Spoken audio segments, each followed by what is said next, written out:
Drew and Baylor complete college basketball's greatest rebound and rebuild with a championship. If you're going to war and I'm coaching, I'm taking these guys. Baylor, kings of college basketball, #1 in the land, and the trophy is coming to Waco. Baylor, one of the great turnarounds in college athletics history, national champions in year 18 for Scott Drew. Our fans that have been with us for the lean years, the good years, and our administration, President Livingstone, Mac Rhodes, they all deserve this. The city of Waco deserves this. Hey, Texas, we got a national championship too. The state deserves it.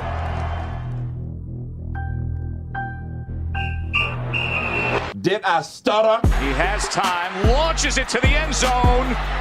Touchdown! Terrence Williams! But they are who we thought they were, and we let them off the hook. The 2011 winner of the Heisman Trophy is Robert Griffin III, RG3! Welcome to Up Tempo on SicEm365 Radio. Langoliers, base hit to center, and the Baylor Bears win their first Big 12 tournament championship. Their fat little girlfriends are telling them what they want to hear, which is how great you are. I'm a man. I'm 40. Call us on the Impact Health Labs caller line at 254-339-1122. Hello? You play to win the game. Yep, just ready for OU. You can't handle the truth. Here's Drake Toll. Welcome into the Petty Clinic Low T Bears Den. Happy Jersey, everybody. Thursday, we're one day, almost Friday, right there, rounding out your week on Up Tempo. I'm Drake Toll. That's J.D. PicKell, Armstrong Sims. I'm right here. I'm sitting in Waco, Texas. Yes. Where are you? Right next to you. Right next to yes. me. In Waco, Texas. True story. Armstrong Sims, I can see him. He's in Waco, Texas. He's waving to the folks at home. Kim Mulkey's not. And we got to fix that. Are we sure she's not packing up? We got to fix that. The old stew? I got a good feeling that she stuck around in old Baton Rouge for about as long as she could before she heads over. You know, she already addressed the team. We heard from Mac Rhodes earlier this week on Tuesday on the afternoon show. Mac saying they had a fine professional relationship that every coach butts heads. And I don't know if you haven't listened to the Mac Rhodes interview. It's spectacular. Good stuff. Hear insight from Mac Rhodes. It's on YouTube. Other things today, we're going to talk to Charlie Broom of the Baylor tennis program. 12:30, Mike Neighbors, the University of Arkansas Razorback women's basketball coach, comes on and talk about Kim Mulkey's move to LSU. 105, Malik Zaire. There we go. Malik Zaire from Notre Dame, Florida, overtime, now doing color for CBS Sports. Wow. He's got a little bit of insight. Former college football stud. Yeah. Huge name in college football. And then also outside of that, we'll be joined at 1:30 by Doug Feinberg, the women's writer for the Associated Press. He covers women's college basketball across the country, across the board in America, and he has his thoughts on who Baylor should replace Kim Mulkey with, who the next women's basketball coach is. One of the things we've heard kind of in and out and all around is it's women's basketball, you guys. You know, what kind of emphasis do you want to put on to a coach that will not bring you any revenue? And I say a ton. I don't care if it's tennis, women's basketball, water polo, air hockey. Give me a coach here at Baylor that fits the culture and wants to win. And even more so, the culture right now at Baylor, like women's basketball matters more at Baylor than I would say arguably any other school in the country outside of 2 or 3 probably. So there's definitely an expectation and a standard at Baylor for women's basketball that's higher than 99% of the country. So it matters a lot who you're going to bring on here, especially at Baylor. One of the things that we mentioned on yesterday's show, and I think it holds true and a lot of folks are overlooking it, is the fact that Baylor is the Georgia the Alabama, the Clemson of women's basketball schools. Yep. That when you look at someone, so say Clemson's head coaching vacancy comes open, Dabo Swinney leaves, and the big hype is that Jimbo Fisher is going to go from Texas A&M to Clemson, or that Nick Saban's going to go from Alabama to Clemson, or you're going to get a guy like, I don't know, who's another big name, Mike Gundy from Oklahoma State to Clemson. Sure. Folks be like, well, no, why would he leave? Why would he leave? That wouldn't be the conversation. It'd be like, yeah, I know that checks out. They should be able to go out and get whoever they want. They're Clemson. That's what Baylor is. Yeah. So there are a lot of people out there that say, oh, why would X person leave their X school? Why would they go to Baylor? Why would they leave where they already are? Well, it's because Baylor's a destination job in women's basketball. It's a place that you want to be. I mean, you talk about life-changing hire, a life-changing spot to land. Baylor is just that, the amount of resources. I mean, we can't say it enough. They put more money into women's college basketball than anywhere else in the country. Regardless of what you think about Baylor, that is enough to make a school, or make a coach, I should say, at least interested in coming. I mean, money talks, right? Money talks. And I mean, there's multiple other things you could say about why Baylor's a great destination to land, the brand, the culture, what you're going to get in terms of recruiting in the state of Texas. So many things why you would want to come to Baylor. But, I mean, if nothing else, dollars and cents make sense. You know what I'm saying? Dollars and cents make sense. Now, it doesn't matter who you hire in this, whether it be Dawn Staley from South Carolina, Molly Miller from Grand Canyon. We're going to talk about each of the candidates individually. They're going to get a pay raise. Yeah. Mack Rhoades has already come out and said they will not change, they will not alter the women's basketball budget going into next season that was already the largest budget in the country. Baylor University, the little bitty Baptist private Christian school that sits in Waco, Texas, spends more money on women's basketball than anyone in America. And that, as a basketball coach, is so enticing no matter who you are. And even if it's not the $2.3 million that Kim was getting, right? Even if you're in like the 1.5 department, you're probably still double. I mean, if we're talking about Molly Miller at Grand Canyon, yeah, you're in the $1 million department. I mean, you're making a lot more than you were before. So maybe it's not Kim Mulkey money, but it's big money nonetheless. But with great power comes great responsibility. So it's going to be a lot of money, but it's going to be a lot of pressure as well that comes with the spotlight that's on Baylor women's basketball, both nationally and especially here in Waco. The spotlight is there. So you have to follow up Kim Mulkey's legacy, and that part of it's probably going to be a little bit, that's probably your one downside, where it's, okay, I'm going to go to Baylor, but I've got to win. There's an expectation to win, and a lot of coaches fit that very well. But I can tell you, there are quite a few people that think, man, if I go to Minnesota, I'm going to make a pretty good chunk of money. Yep. I'm going to make a decent salary, make $500,000 a year, and I'm not going to be asked to win national championships. At Baylor, you're going to be asked to be a culture coach and compete for national championships. And that's what I think is great about the job itself. It's going to attract the right person. Like, the job is going to sell itself because, like you said, if you're sort of in that beta mentality of, I don't know if I want to have the bar that high, I don't know if I want to have that much of a spotlight on me, we're just women's basketball, those people can stay away, and that's going to keep them. I mean, Mack Rhoades is going to do a good job of keeping them away. So I really like the names that are circulating right now. How much is real, I guess we're still going to find out here in the near future with everything that the Mack Rhoades operation is. I mean, true to form, we probably won't know until a day before, if not the day of, who they're going to hire. So I like the names that are circulating, though. The Molly Miller take is really intriguing to me. Messer is still my horse that I'm riding until they buck me off of that one. But there's a lot of names that I would say, okay, yeah, that makes sense. A lot of names make sense, I think, which is exciting right now.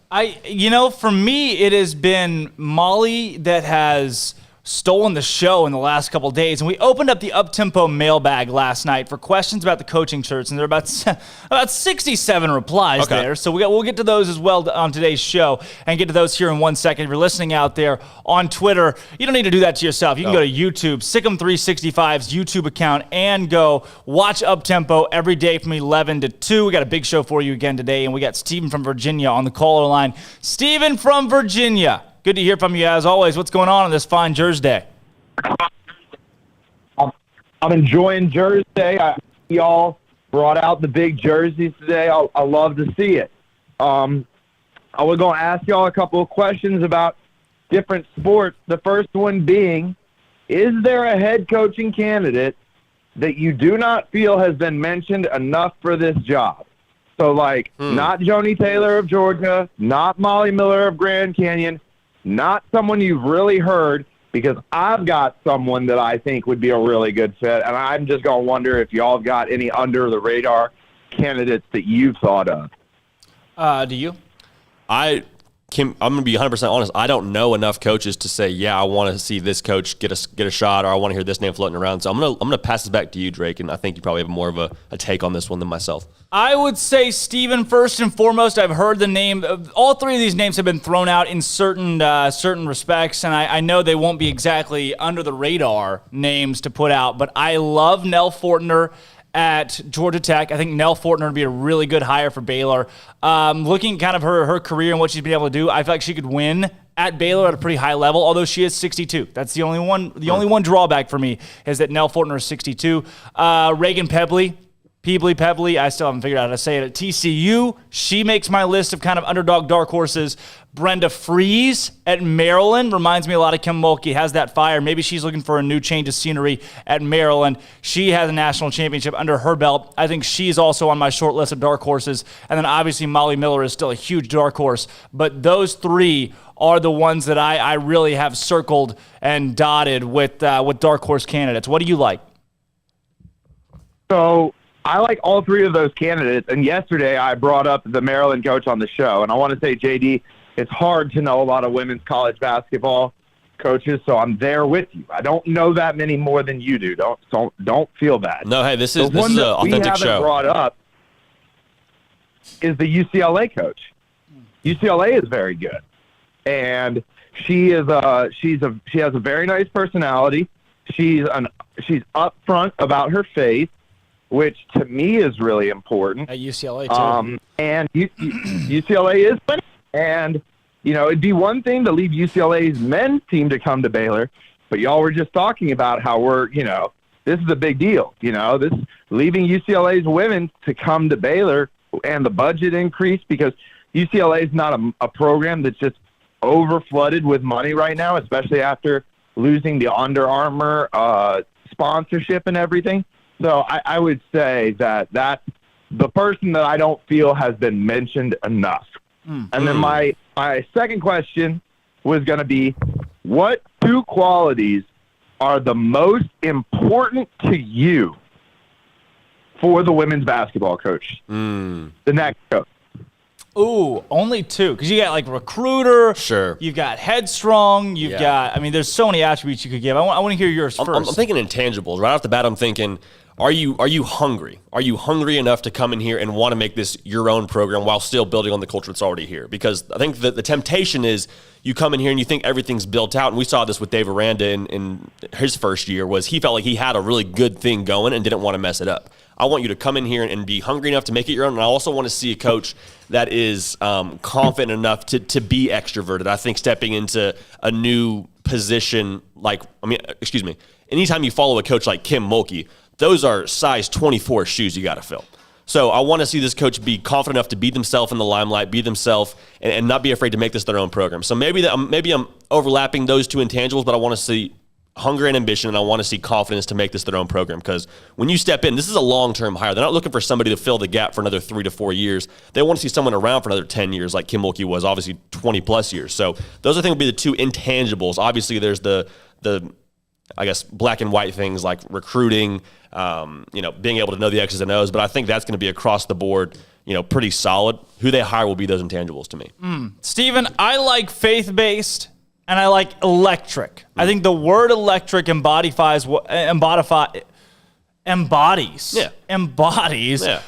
to see on the sidelines next season for the Lady Bears, because Kim Mulkey was nothing short of electric.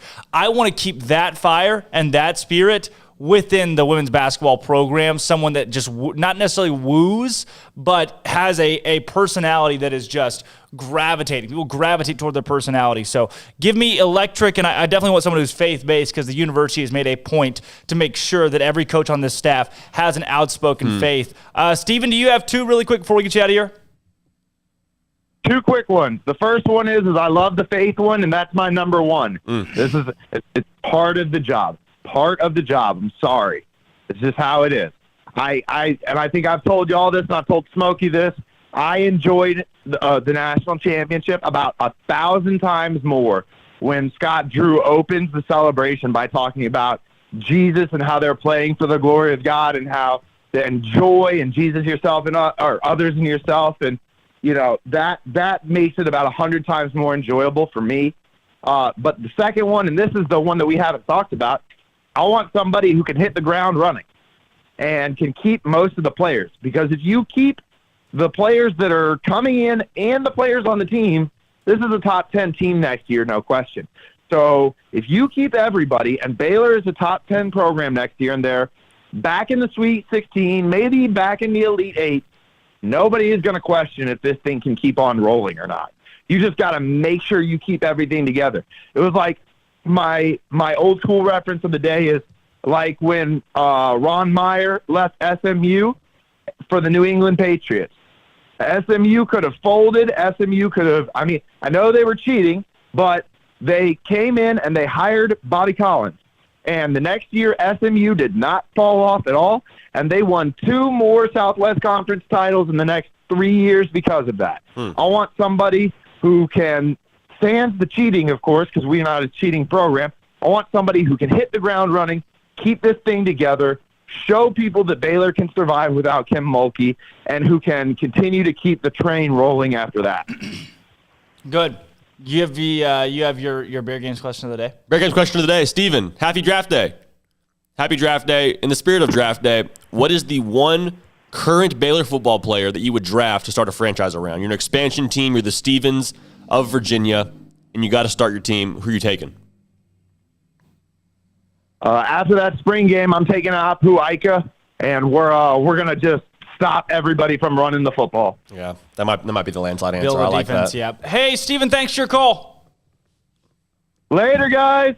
Later, Steve. Steven Armstrong. You are a madman. You are a master. That is spectacular. I hope you like that as much as I do. That camera shot? Yeah. Yeah, I'm just messing around. Oh, wow. That's behind the scenes. That's Oh, neat. wow. That's really, really neat, Armstrong. I want to commend you for that. That's really cool, I actually. want to commend Heck you yeah, for Armstrong. that. Very nicely done. If you're watching on YouTube out there, remember to hit the subscribe button. Smash that subscribe button, dude. Hit the like, leave a comment. Let us know what you're thinking today. Thursday. I do want to address a couple of these questions that are on the forum from last night. Yeah. I also want to put out that James Akinjo, since he made his decision to come to Baylor and play for the Bears, Scott Drew, he inked the dotted line yesterday.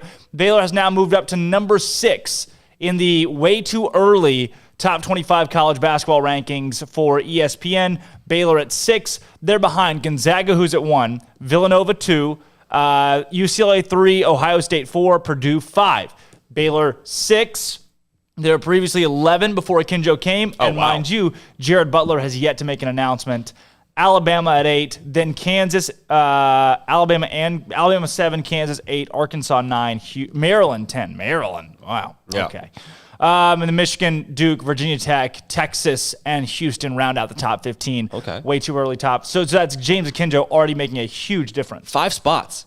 5 spots he's jumping. I'm excited to see him. He looked good in that 13 uniform. I saw they did the first photo shoot over with him. Maybe it was Photoshop. Either way, glad he's a Bear. And 5 spots in the way too early. Mm-hmm. That's quite a jump for the Bears. To jump like that with James Akinjo. Akinjo. Also, on the women's basketball side, this says the top 15 basketball players, top 25 basketball players, going into 2021-2022 for next season. Guess who's number 1 in the country? Melissa Smith.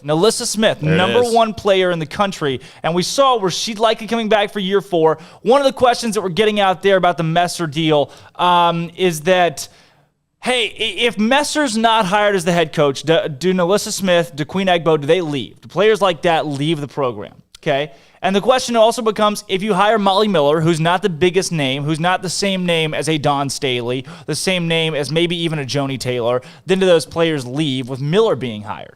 So with that question out there, people, I want to tread lightly, but also say that I don't think Baylor's going to make a hire that says, hey, this is the best hire that's going to win for us next year. They're going to make the best hire that's going to win for Baylor in the long run. And it may end up accomplishing both if they have that talent base that stays. One thing that I thought was interesting that Mack Rhodes and Kim Mulkey both said is, hey, we told our players, don't make any rash decisions just yet. I mean, don't decide anything for sure on your future. Give it some time. See who we hire. If you don't like that hire, and this is all, again, reading between the lines. If you, for whatever reason, don't like that hire, then proceed forward as you wish. But it really sounds like with NaLyssa Smith saying, hey, we came to Baylor, we got something we want to finish here, year 4, run it back, all that kind of talk, that makes me feel like, okay, she's probably sticking around regardless of who the coach is, because she just thinks that she's going to have that nucleus of players that's going to be around to compete and to go ahead and try and win another national title. So I would say it probably doesn't matter a ton who they're going to hire for a lot of these older players. Maybe the younger class, we see a little bit of movement there depending on who they hire. But if it's not Messer, I do think some of those younger players could potentially pivot to other schools. But I think this core group is here. NaLyssa Smith staying. She's the alpha dog. I think they're all staying. I do think NaLyssa Smith is home. I think she is here at Baylor to play for Baylor, no matter who the coach is, unless they hire just somebody off the wall. But I don't know that any of the candidates we've been discussing are off the wall so far. I like a lot of the people that have been thrown out, the names that are in the hat for this job here at Baylor, and who's going to replace Kim Mulkey. Molly Miller not being at the head of that necessarily, but also being a big name that's in there.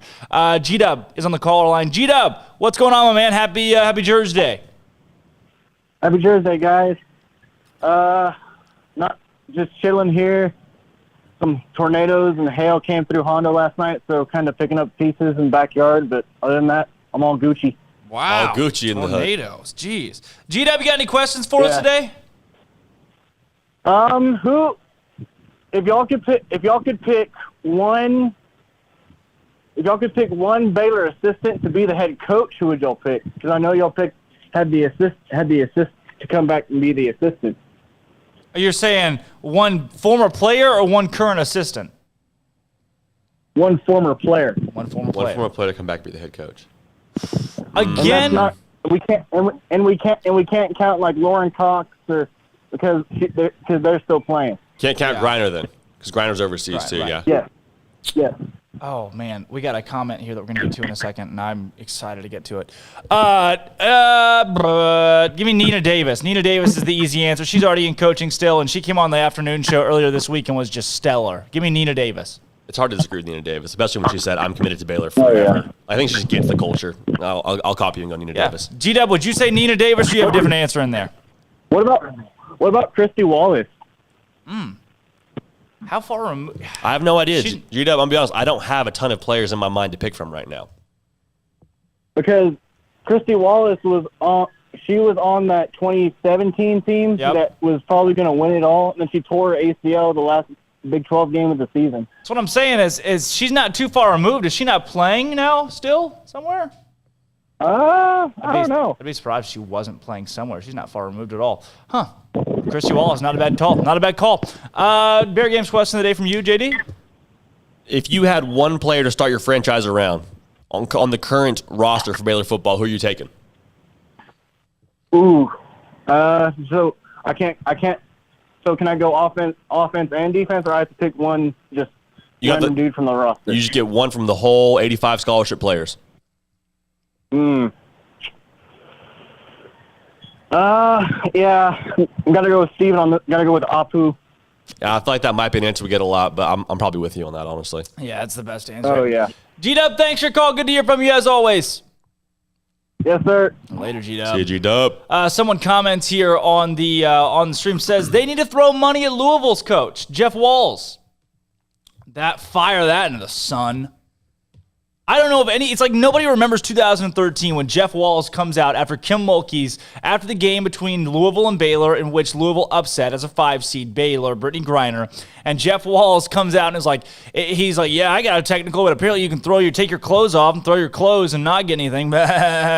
He said some things about Baylor that I didn't really like in that press conference. Said some things about Kim Mulkey that I didn't appreciate. He became an enemy of, I think, Baylor with that comment. That comment was not something he has been, to me, the unsung, a dark horse, Batman, Robin-esque, Batman Joker-esque kind of coach for Kim Mulkey, Jeff Walz at Louisville. I don't think that he's not Karen Aston to where he's just nipping at your heels every year. Yeah. But it's when they do play, she doesn't like it. Baylor doesn't like playing Jeff Walz, so why do you take the Joker and make him the head of your Batman Batcave? Do you go with me here on this conspiracy theory? Kim Mulkey leaves. Let's say the blood is worse. So far, than your conspiracy what we theory is think. on point. Let's think about this. They want to try and get back at Kim Mulkey for leaving. All right, let's just say that the blood is way worse than we think. They hire her nemesis on at Baylor, who's a good coach. He's done a lot of good things at Louisville. I mean, I'm looking at the numbers here, 26-4. I mean, they've had just 4 losses the last 3 years. So the guy can coach. They hire him on and say, hey, let's join forces. Come to the dark side with us. Or I guess we'll go to the dark side with you. And they bring him on. Yeah, Baylor and dark side, because that checks out. Typically, that's how Baylor is associated. You don't think so? As the dark okay, side. I'm not actually saying the dark side. We just got done talking about wanting a very moralistic and upstanding Christian coach. Yeah, but if he's a good coach, bring him on. Bring him on. Knowing everything we know about Mack Rhodes, it's a conspiracy. All right, it's a conspiracy. It is a conspiracy. Kim Mulkey was. Let's humor that a little bit. She was okay. Yeah, exactly. An interview can solve a lot of things. I know exactly what you're saying. Mack Rhodes would not have hired Kim Mulkey. Right. Interesting. Okay, interesting take. Right. She's just not a culture fit for the culture that Mack is building. Okay. Right. So you're saying that this thing has legs, Armstrong. So if anyone's on the dark side, it would be Kim Mulkey. Okay, so maybe we're now the anti. That might get people mad at me. Is Kim Mulkey Darth Vader? Yes or no? These are all very hot takes. I'm saying yes. I'm not saying that. I'm saying Mack Rhodes is not going to go further away from his culture. He's going to go more towards his culture. We won't see a Kim Mulkey-esque hire. No. Right. Yeah. So that we've talked about that before. Kim Mulkey was a spitfire. Every Baylor coach that's on staff right now, you can sit them in front of a camera and you know they're going to say upstanding things and very professional, very clean cut, hey, that was a fluid thought that helps the university, doesn't get us in trouble, and makes Baylor look like the kind, welcoming university it is. But you would sit Kim Mulkey in front of a camera and it's like, all right, what's she going to say? Yeah. Because she's a spitfire. Well, people are like that. A lot of folks are like that. I'm not sure if Max can go after that kind of hire. I have an affinity for that kind of personality. I love the folks that'll sit in front of a camera and say, that was BS. I hated the call. Take your mask off, whatever. Yeah. I don't have an opinion on a lot of those things. Because we can sit up here and talk about it afterwards, which is great. For them to go out there and speak your opinion, great, Kim Mulkey. I love that. But that's not what's going to fit the culture that Baylor's trying to build in the women's basketball program. They're going to go after somebody that's going to sit there and be very polite and be a light of positive PR for the university. That's what they're looking for, is a positive PR person that wins.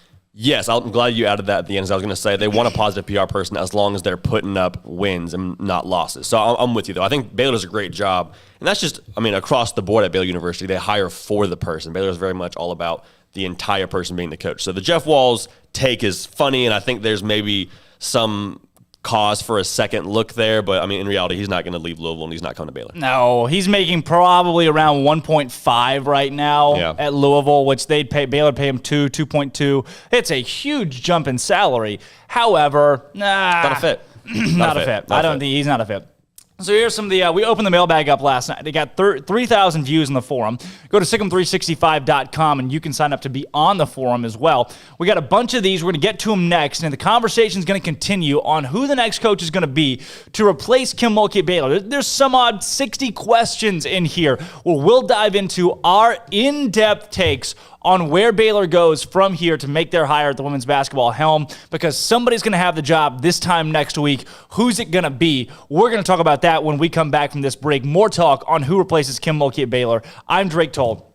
That's J.D. PicKell. Armstrong Sims is running the mothership today, and I do want to let you know, everybody out there, this is something I'm very serious and passionate about, that SicEm365's Uptempo, the first hour of it, is sponsored by Banson Business Services, owned by Baylor grad and SicEm365 premium member Jonathan Green. Banson Business Services offers a full suite of business support and financial services. Banson, BANCIN, specializes in bookkeeping, payroll, outsourced CFO services, and consulting. They can help you with your taxes. Their business helps you run your business. Visit SicEm365.com/Banson for more information. BAN. CIN. BAN. Have you heard the other song? Which one? The one from Broadway. Banson Queen? Sing it. She is a Banson Queen. See that girl. She'll do your taxes for you. Singing the Banson. Do, do, do, do, do. We're right back talking Kim Mulkey talk. This is Uptempo. It's official. Basketballer James Akinjo, who was announced last week he would transfer from Arizona to Baylor, has officially inked the dotted line to come to Waco and play for Scott Drew. The 6'1" guard will have 2 remaining years of eligibility after starting in 65 of 66 games played for the Wildcats while scoring almost 16 points, 5.5 assists, and shooting 41% from deep on his way to all Pac-12 first-team honors. He's like a really good player. Scott Drew told ESPN that James is an extremely hard worker who is a tremendous culture fit. He and his staff can't wait to bring him into the program this summer. On the women's basketball side, LSU's new head coach has reportedly inked an 8-year deal worth at least $22.5 million. And in news that affects both sides of the sport, the NCAA's one-time transfer rule has cleared its final hurdle and will be implemented for players to leave their current programs without penalty. In golf, the Baylor women's team earned the number 3 seed at NCAA Baton Rouge Regional in the 2021 National Championship Tournament. The 3-day regional will be held May 10th through 12th and features 18 teams including LSU, Ole Miss, Oregon, and Alabama. The top 6 teams make it to the national championships. And on the men's side, the Bears finished 6th at the Big 12 tournament with a score of 38 over par, 1,158 across 4 rounds at Prairie Dunes Country Club. Oklahoma State took first in the tournament with a 9 over performance as Oklahoma and Texas trailed not far behind. And LSU has announced that effective immediately, the university will open up all outdoor events to 100% capacity. The baseball team meets number 1 Arkansas this weekend in Alex Box Stadium. What peculiar timing. This will also mean the 102,000 capacity Death Valley will be open in the fall as well. I'm Armstrong Simpson. That's all the news that is news in college sports. This has been Armstrong's Minute on SicEm365 Radio's Uptempo. How can we help you? That's a question we ask every day at American Bank. Hi, I'm President and CEO Dana Hassel. Our commitment to our customers is what drives us. It's why we've invested in new branch buildings and technology like ITMs that let you speak to a teller face-to-face from your car. It's why we work with local businesses, helping Waco grow and thrive. And it's why decisions about your accounts and loans are made here in Waco by people who know you. How can we help you? Find out at American Bank, member FDIC. At Ideal MRI, we feel blessed to be a part of the Waco community. We're a small family business right here in Central Texas, and our goal is to bring down the cost of healthcare while maintaining high quality.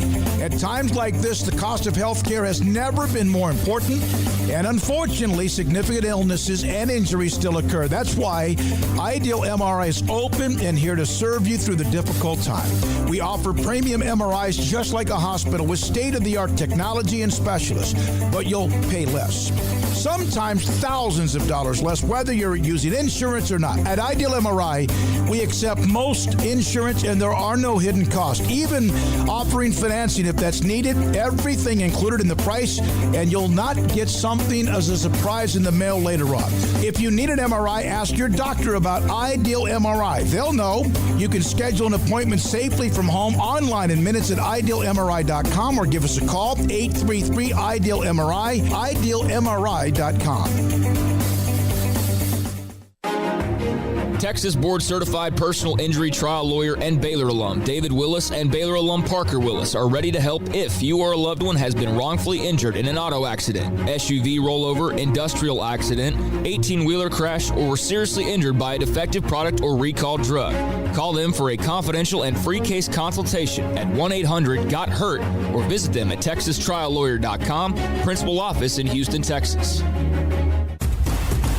Hey, this is Bryce Petty, former starting quarterback and 2-time Big 12 champion, and I know firsthand the importance of being in top shape both on and off the field. So listen up, men. If you're feeling beat down day in and day out and looking for that high-performance edge that separates the men from the boys, then look no further than the Petty Clinic Low T in Waco. Petty Clinic is a comprehensive men's healthcare clinic with an atmosphere catering to men. Board-certified Dr. Kent Petty has a special interest in offering the highest quality medical care to men of all ages. Some of the services offered include screening and treatment for low testosterone or thyroid, infertility, high blood pressure, diabetes, high cholesterol, sleep apnea, while offering comprehensive wellness exams and complete men's health lab panels. High performance men, remember, it's not just a Petty thing. This is Bryce Petty, encouraging you to reach out and Google search Petty Clinic Low T or go to pettycliniclowt.com and get your complimentary lab screening today.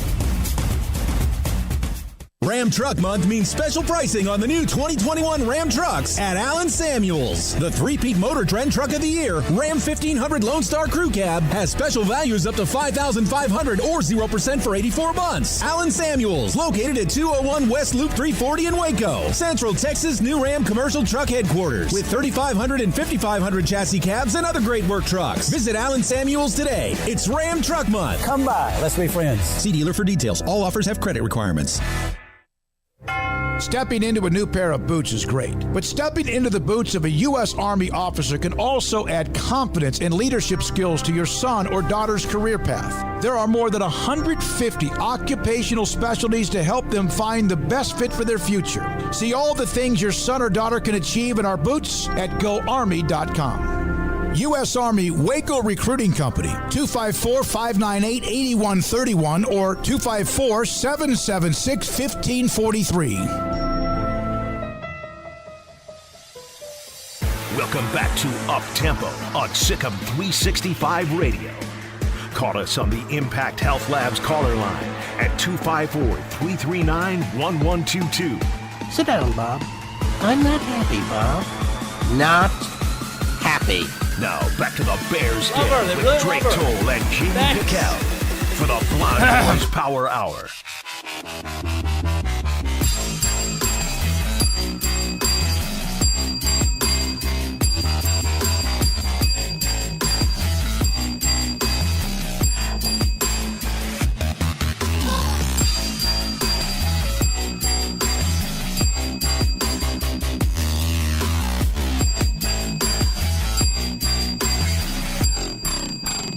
Welcome back into the Petty Clinic Low T Bears Den. I'm Drake Toll alongside J.D. PicKell and Armstrong Sims.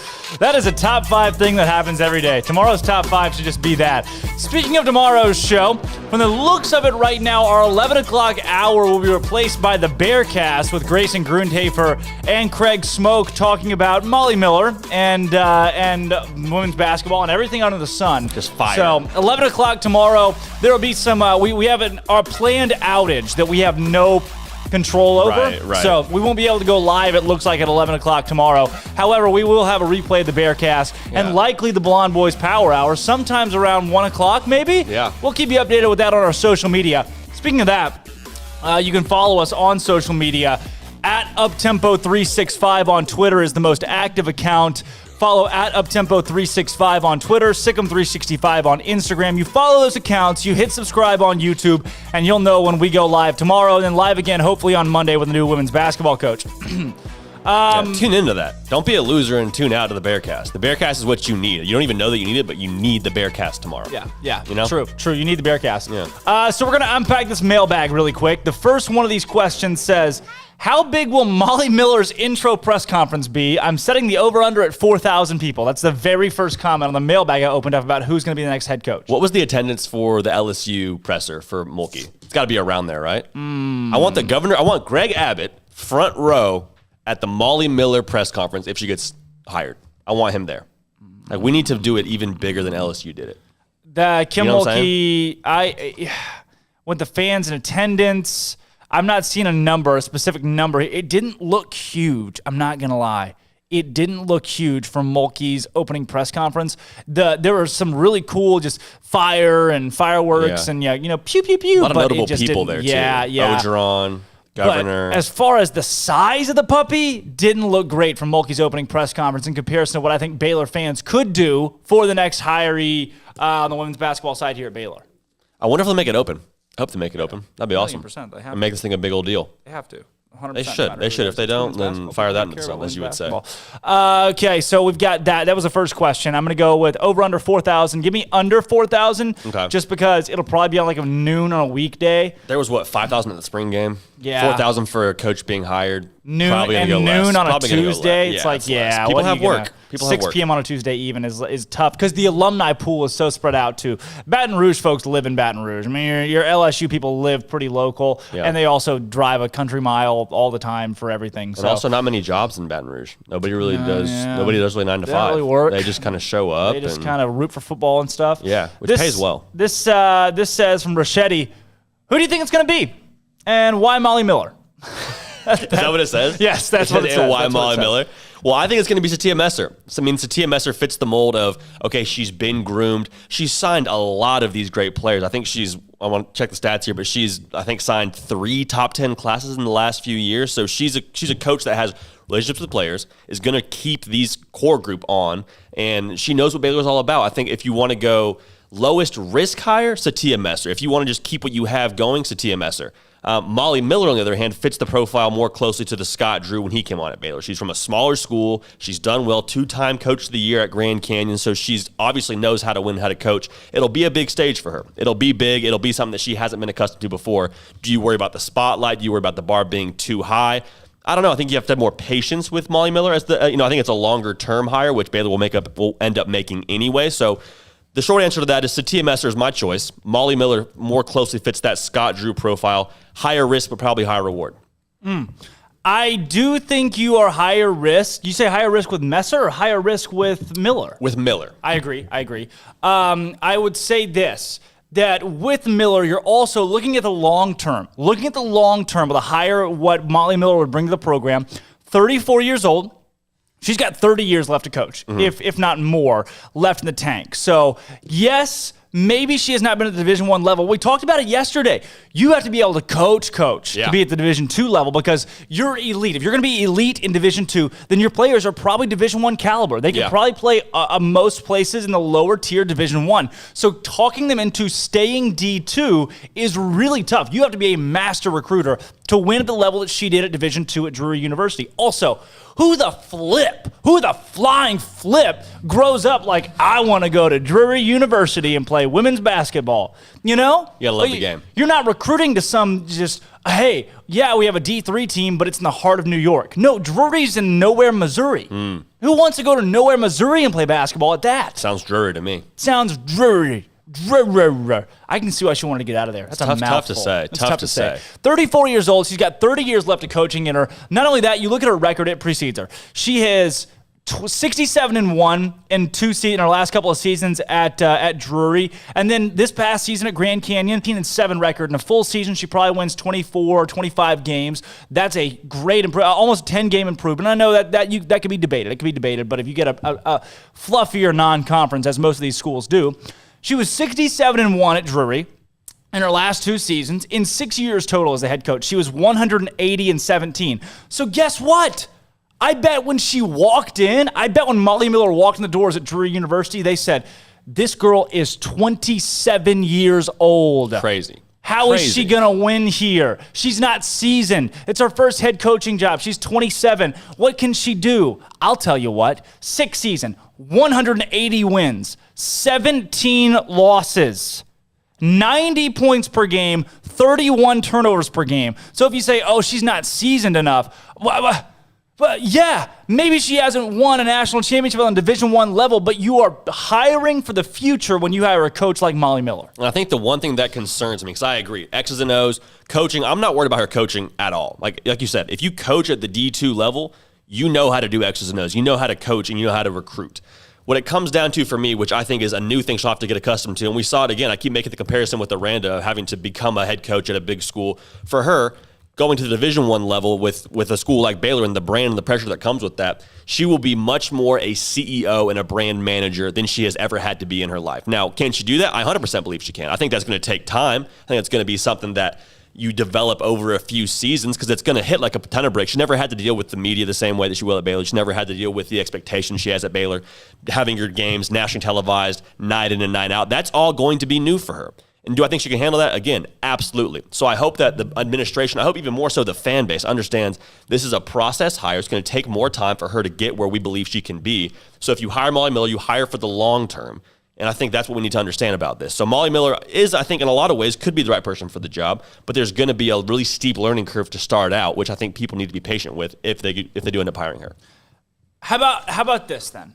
You got young, spunky head coach in Molly Miller that can bring you a lot of energy to a program. Here's my petition for those that are listening and don't believe that Molly Miller is seasoned enough for the hire. In a dream scenario, this is what I want to see. And Baylor's got the budget to do it because Mack Rhoades already said, we're not changing the budget. We're not changing the budget. Hire Molly Miller for $1 million or less. because you can't pay Molly Miller over $1 million when she starts out. Mind you, someone asked in the comments earlier, what did Mulkey make in her first contract? When Mulkey was first signed, and people said she was, what did they say about Mulkey? Inexperienced, not seasoned. What did they say about Scott Drew? Inexperienced, not seasoned. I bet if both of those people would have walked into national championship programs, they'd have won right away. Sure. They'd have won right away. So my thing is for this, you can't pay her over $1 million, though. Think about this. When Dave Bliss was hired at Baylor, it was huge. It was huge. Mm-hmm. He was supposed to be the big name hire. He made, I think it was either $600,000 or $800,000 year one. Oh, wow. Can't imagine Kim Mulkey was making more than $300,000 day one when she stepped into Baylor. Can't imagine. Molly Miller's probably not making more than $250 at Grand Canyon University to be the women's basketball coach. I can't imagine she's making more than maybe $300. I can't imagine. So pay Molly Miller $1 million. Pay Molly Miller $800,000, and you're doubling up her salary and some. Hire Satia Messer at $800,000, $900,000. Give her unload the bank on Satia Messer to stay as an assistant on the staff on the sidelines. Be a recruiter, and say, Bill Brock, we want your last 3 or 4 years of coaching to be in Waco at Baylor, help groom Molly Miller for the next couple of years to be the elite head coach in the places that maybe she's inexperienced. Keep Bill Brock on for another chunk, $700,000, $800,000, because it's there in the budget, especially when you're not paying Molly Miller the salary Kim Mulkey was making. That is absolutely the dream scenario. And I hope that happens. I would be overjoyed if that happens. I think that's the best possible scenario if you don't name Satia Messer the head coach. My concern is if you don't hire Satia Messer, and I don't know Satia Messer personally, I don't know what she's like as a person, I'm sure she's wonderful, but if you've been at a school for 8 years, helped build this program, sign multiple star-studded recruiting classes, and you're not the next person for the job, you're not hired when you've put in a lot of ways, you've paid your dues to be the next head coach. I worry if you're able to keep her around, because I think a lot of people, to stay at a job for 8 years and not get a promotion when that job becomes open, that hurts. That really has to hurt. And Satia Messer, to be fair, could probably take a head coaching job at a lot of schools around the country. I don't know what level, but I think she'd take a head coaching job at a lot of the different D1s. I don't know about mid-major, Power 5, what that looks like, but she could probably coach at a Division I. So I would love that, but I don't know how much of a reach that is to keep Satia Messer in Waco and hire Molly Miller. She can coach the Division I level. Another thing that I like with... One of the things that I just love about Molly Miller is the fact that what if she gets away? What if she goes to TCU, replaces Reagan at TCU? Because somebody's mentioned that, hey, whoever Baylor goes and gets, that's who Molly Miller will end up replacing. So Molly Miller will follow in the footsteps in that spot where Baylor leaves a vacancy. So if that is the case, mind you, Molly Miller did follow Scott Drew on Twitter. If that's the case, where Molly Miller goes to TCU and starts beating Baylor, it will always be the what could have been. We could have hired the young fiery coach, and she will, I don't know that she'd ever had bad blood against Baylor, but it would be okay, we could have gone there and gotten it. It's the same thing. Folks, listen to this. This is serious. LSU in the early 2000s didn't hire Kim Mulkey, the women's basketball program. They had a chance to hire Kim Mulkey. They passed on it almost 2 decades ago. Now look. Do you think LSU wishes they would have hired Kim Mulkey 2 decades ago? Oh, I'm sure they do. They do. I'm sure they do. You got to take that chance sometimes, even with a powerhouse proven program. Take a chance for the future. We're gonna learn a lot about Mack Rhoades, just how much affinity he has for risk. Because we saw it with football. My worry, I keep comparing this to football because I think there's so many parallels. Baylor has a lot of money right now to play with. Same thing they did with Matt Rule, had a lot of money to play with from his buyout. They went and got a star-studded staff, and they went and got someone who was a big name in a lot of ways. Hadn't been a head coach before, was a big name, defensive coordinator from the national championship team. Right now, I want to see Baylor go the other way. Not that I think that hire's not going to work out. I think it will. But I want to see Baylor go the other way and go with the safer hire because the culture is already so strong. There's already so much that you can do next season. So, Mack Rhoades, I am pleading with you. Let's hire Satia Messer, get her more help with that money, get her a star-studded staff around her, and allow her to build out what she already has done so well. Because with basketball, it's what? You got to get probably 6 or 7 really solid players, 7 or 8 solid players, and you can go from there and build a national title team off that. Satia Messer knows how to recruit. She knows this state. She knows this nucleus of players and this culture. Let's keep building on that. Let's not try and make this thing too cute and outsmart ourselves. Molly Miller's a great coach. I think Satia Messer's right for Baylor right now. The wins, though. The wins as a head coach. I think the record speaks for itself, and Satia Messer doesn't necessarily have that. That said, I would have complete confidence if Messer is the head coach. Sure. I would have complete confidence Satia Messer could win here, but does she, as a head coach, have that championship pedigree? You're going to have to ask that question about both of them, but Molly Miller's got a ring on her finger. So does Satia Messer, though, being a part of a couple national titles. Ohio Valley I'm saying coach as a head man. I say this right here. So Sarah Farrow says that you said Aranda. Aranda wasn't proven. Aranda was proven in the sense that he was an assistant. Right, but he wasn't proven as a head coach. So those are like, oh yeah, Molly's not seasoned. Well, Dave Aranda had never been a head coach. Yeah. Matt Rule was at Temple. Yeah. You're not getting these sample size coaches where you're getting a big wins at a Power 5 Division I level. So it's okay to hire a coach that maybe doesn't have a national championship at LSU. Yeah, definitely. Definitely okay. I want to go ahead and emphasize that. That's definitely okay. I mean, being seasoned is sort of, I think, what we're all looking at a little too closely here. Like, Molly Miller can coach. Molly Miller would come in here and do a phenomenal job. It really does come down to how much do you want to gamble on with the culture. Because if you bring in a new head coach, you bring in a new culture. And that's just the reality. So do you believe in Molly Miller's culture she's going to bring in? Or do you believe in what you already have established and want to continue building on that? Now, with that said, Miller can coach. Like, Miller's going to do a good job if she comes in. I already said that, but I'm going to go ahead and emphasize that. Miller would do a phenomenal job, and I wouldn't be upset if we hired her. I just think there's a lot of risk involved, and I'm kind of saying, hey, there's already such a good thing in Baylor. Why get too cute with it? Yeah, well, getting too cute can put you in a bad spot, but taking a chance can win you national championships. Yep, yeah. Safe game, safe prizes. Travel Bear here says, do you think Molly prefers Ninfas or La Fiesta? I personally don't like La Fiesta. I don't like Ninfas that much either. It's overpriced. La Fiesta's great prices. The food's just okay, though. Their salsa's sweet. I don't like their salsa. La Fiesta. Sorry. I'm trying to think. I've been to Ninfas like once. I was okay with it. It's okay. I think Chewy's is Chewy's is great. Chewy's is the Satya Messer of this whole conversation. Wow. Yeah. Now we're full circle. Now we're full circle. That was good. Thanks. That was good. That was Appreciate good. Bear since 2010 says Tyga, Molly. He posts the music video. Tyga's Molly, the song. Oh, that's funny. Yeah. Can't seem to find Molly. Castle Bear says, Holy Moly is about to be replaced by Holy Molly. Fire that in the sun. I kind of liked that. I kind of am more on the Molly Miller train now. Oh, my gosh.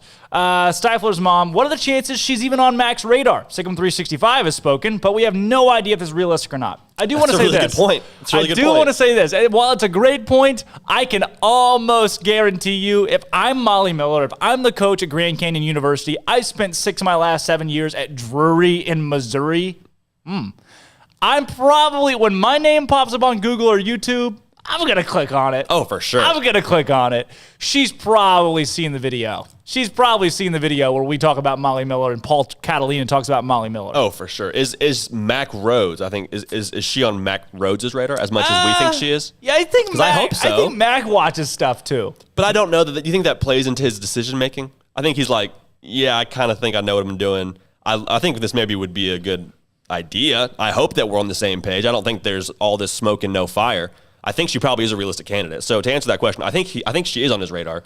But I mean, if you would tell me where's the proof, I'd be like, I don't know. But we got a whole lot of views on these videos, and it's pretty sick. So DC Bear says, chance that he doesn't know who she is, given her record, her faith, and her current employer, is 0. Boom. Because GCU is Little Baylor. So GCU is Little Baylor. And so, and also you have Bryce is over there. Bryce is at GCU right now, and I'm sure Bryce has plenty of great things to say about Molly. Yeah. Set Shot says, I would be surprised if Rhodes has Molly Miller on his list, and even more surprised to learn that she's being seriously considered as a candidate. That's got nine little stars. Why? Why would they be surprised? All she does is win. She's literally the Scott Drew of the women's basketball higher right now. One season, one pretty good season at a mid-major, and then you take a chance on them, and they win a national championship. If you're going to take a risk, take it on Molly Miller.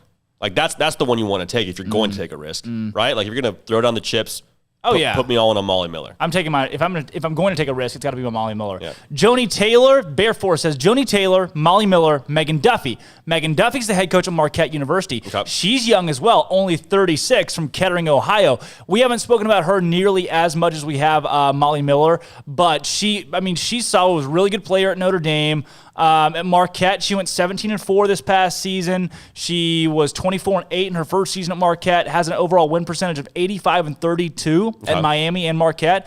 I'm sure her name's in the hat. Megan Duffy. How long has she been at Marquette?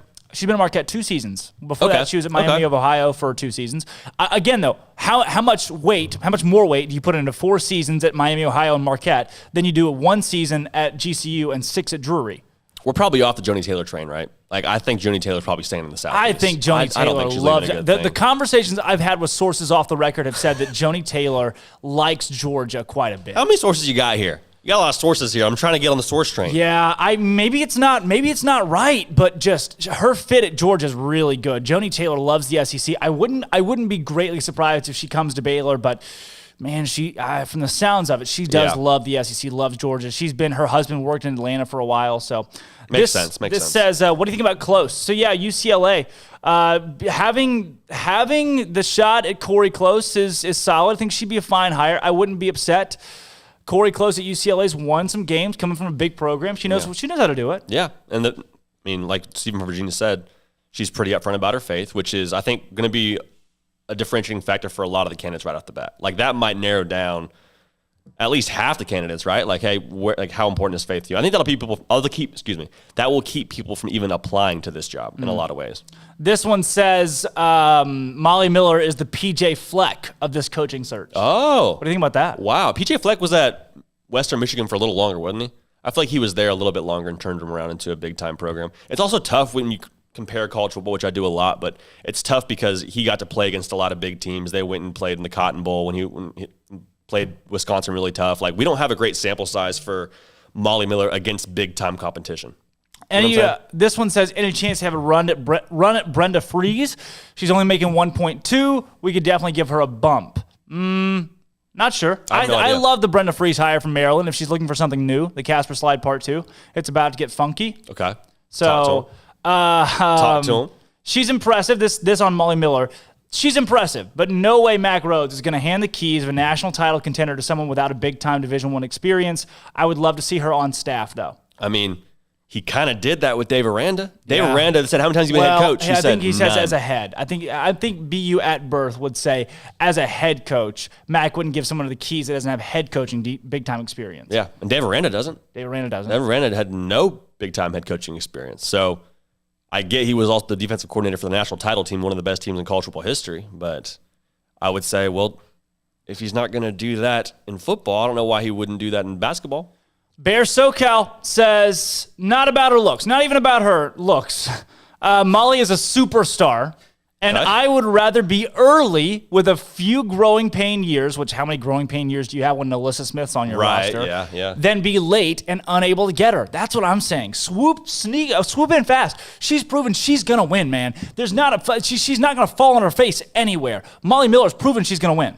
That's an excellent point you make, that you're probably not going to have a growing pain year for the first year, because you're going to have that core group of gals. Excuse me. Yeah, man, she's going to win. She's going to be fine in that first few years. What worries me is how much of a step back do you take from a recruiting standpoint? Like, how much is it I'm trying to get inroads with these different high school coaches and these different AAU teams? Like, that could be something that we look at, and I think she has to do a lot of work in the first year. But after that, I mean, if she can recruit, she'll be just fine. So there's just a few more of these. There's a lot of comments on Molly Miller on SicEm365.com, and you can hear a lot. Baylor Pride just says simply Molly Miller. Okay. There we go. So Freeze points to at least 3 pillars that have sustained her program. Relationships are key, said Freeze. This is Brenda Freeze from Maryland, whose recruiting class for 2019 was named one of the best in the nation. Mm-hmm. Those relationships are what I think help us establish that we have been able to do what we've been able to do. You have to have a strong work ethic and balanced. So relationships, work, balance. I think that fits a Baylor mold. I want to ask you this question because I truthfully have no idea. How many horses do you think are in this race? Obviously, it's Mack Rhodes. We don't know anything. We've said it ad nauseum. With Mack Rhodes, he's so mysterious, we won't know probably till the day of. How many horses do you think are in this race at this point in time? Over, under 5? I think they have it narrowed down to 5. Under 5. We're in the heat of this. We're in the heat. Mack Rhodes in the heat. He wants to name somebody in the next 5 days. Over, under 3? I'm going to push. I think we're right. I think he's probably. I'm going to go over still. I think it's 3 or 4. Okay. I think it's 3 or 4. I think it starts broad, and then Mack moves quick, and he moves without anybody. He moves in the stillness of the night. He tells no one. We're about to play take 3, but I want to get to this one right here. Molly Miller now has one season D1 coach. She did very well. She also recruited the best player in Missouri to go to GCU. That's not easy. That's not easy. When you're a good coach, you're a good coach. Chip Kelly's an example. Take out the NFL. He was the OC at New Hampshire before being hired as OC at Oregon. OC for just 2 years before being the head coach, taking Oregon to unprecedented level of success. He never had a single season as a head coach before that, but his offensive system was tremendous, and he knew what talent to put in it. I see Molly Miller being the same way. Women's basketball is a sport where there's little parity, which allows Miller to capitalize on what she's taking over. The fly in the ointment would be a mass exodus of players, but that's the fly in the ointment no matter who is hired. And if I'm a current player, what's not to like about 90 points and 30 turnovers a game? Maybe that's where we go. Run and gun. Jerry says, if you win, the recruits will follow. Well, if you recruit, the wins will follow. So it's kind of a chicken or the egg scenario there. But I do agree. I think if you want, Baylor's going to win, especially in that first year. You know what I'm saying? You're on that train with me. That was. Yeah, you got a ticket to that train. That was amazing. I love it. If you win, the recruits will follow. But if you recruit, the wins will follow. You know? Wow. It's like, where do we go from here? Wow. Like All right. Episode of Inception. Cue the music. Time for take 3. Let's see what's true and what's false today. Jared Dalton, Joshua Dalton, John Dalton, J.D. PicKell. Coming in hot on the mic. It's draft day. Johnny Manziel, 5 years later, how am I the man still? 3, these are true, 3, these are false. First one up, the Washington Redskins, true or false, have the most selections in NFL draft history. Oh my gosh. Okay. I got mine. True. Drake saying true. Supposed to say them now? Yeah. True. True. The SEC has the most players drafted out of any conference. False. What do you got, Armstrong? True. Armstrong's going true. Jay Berwanger was the first ever NFL draft selection. He turned down the NFL and said, paying rubber makes more money. Selling rubber pays better. So he said no to the NFL and said, I'm going to keep doing this rubber selling business. It's working really well. False. No, true. True. You already got 3 trues, buddy. No, I have true, false, true. Oh, okay. There has only been one draft in NFL history with no punter selected. False. Bless you. Abstain. I want to see what my other ones come out as. All right. Moving on. Armstrong's abstaining. Fair enough. I'll come back to it. I love it. I'll circle back. No, I love it. You do your thing. Eli Manning wanted to be drafted by the San Diego Chargers and was rumored to threaten a holdout when the Giants picked him first overall in 2004. True. Yeah, I got true on that. Michael Vick holds the combine record for the 40-yard dash for a quarterback at 4.33 seconds. False. Dang it. Yeah, I got false on that, and then I'm going to go back to circle back to my abstain and change that to a false. So Armstrong, you have false on the last two. Or no, you have true. You have true, false. And you said for Jay Berwanger is what?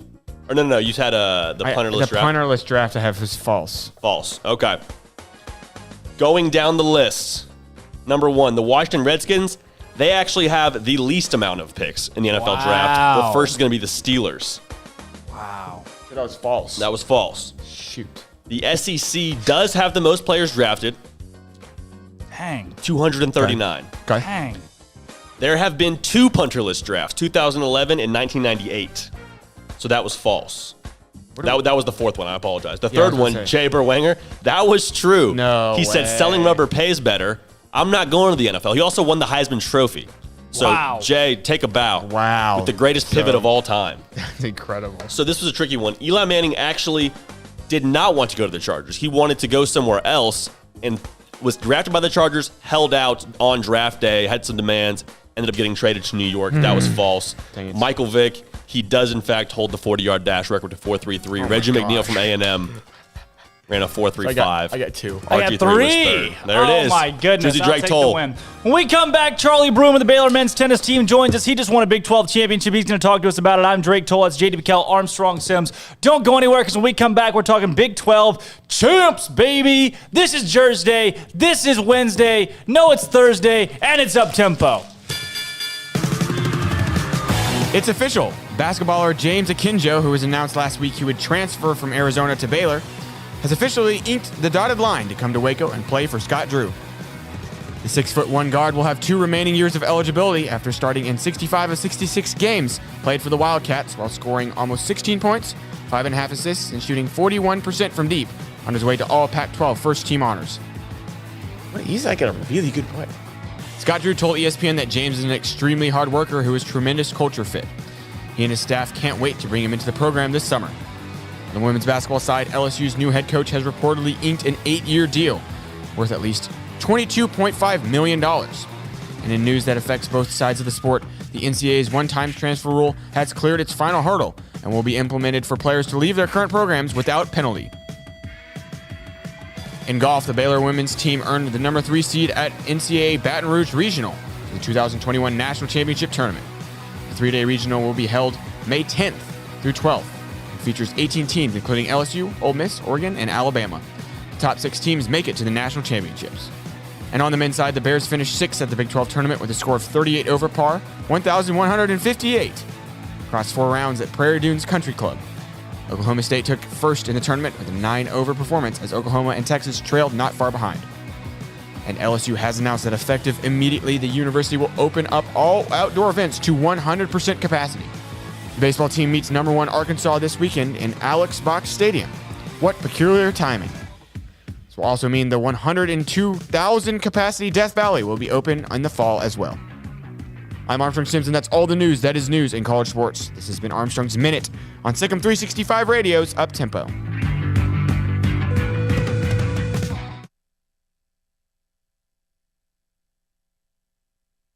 At Baylor University, students can shine in their own way. Or should we say their own ways? Because there's no limit to the ways Baylor students make the world a brighter place. Whether they're leading a student organization or following a higher calling, getting advice from faculty, or taking part in world-class research, pursuing their dreams, or working toward their dream job, students find their place to shine at Baylor, where lights shine bright. Car has the trucks, man. They have the one for you. Crew cab, short or long bed, silver, black or blue. Texas size selection, great prices too. Richard Carr, he has the truck for you. Carr has the trucks, man. He has the truck you need. If you want the best truck, you want a GMC. Texas size selection, great prices too. Richard Carr, they have the truck for you. Let Camille Johnson Realtors guide you seamlessly through the process of buying your dream home or selling your current one. Commercial, farm and ranch, or residential, Camille Johnson Realtors can smoothly and successfully lead you through any transaction. With a team of 28 experienced agents who are excited about serving you, Camille Johnson Realtors services the entire greater Waco area. If you're in the market to buy or sell, contact Camille Johnson Realtors, 104 Midway Center in Woodway, or find them online at www.camillejohnson.com. Camille Johnson Realtors, elegant, charming, warm. Welcome home.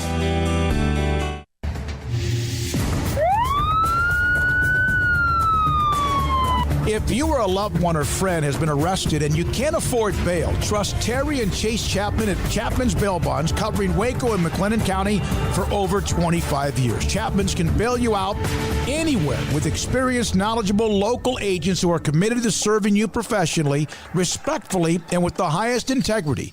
Chapman's understands your privacy is important. Your freedom can be secured fast when you use Chapman's Bail Bonds. Open 24 hours a day. Payment arrangements available. Call Chapman's Bail Bonds. When you need help, 254-754-1603. When you ring, we'll spring. It was broad daylight. I stepped into a gas station for 5 minutes to grab a snack, and just like that, my car was broken into. They made out like a bandit. My laptop, my phone, everything. I called my agent to see what could be done, and he restored my faith in humanity. My claim was processed so quickly, and I was able to recover my losses. Stop by and see our agents at one of our 3 McLennan County locations. Coverage and discounts are subject to qualifications and policy terms and may vary by situation. Listen, in the past couple of years, we've had a lot of people moving in from out of state to Waco thanks to Chipper and JoJo. And while we welcome these new citizens, they unfortunately brought some of their bad habits with them. Hi, Jay here from Pickup Outfitters, and you know what I'm talking about. Naked trucks. You'd think everyone moved here from McNewtville. But we We shouldn't judge them, we should help them.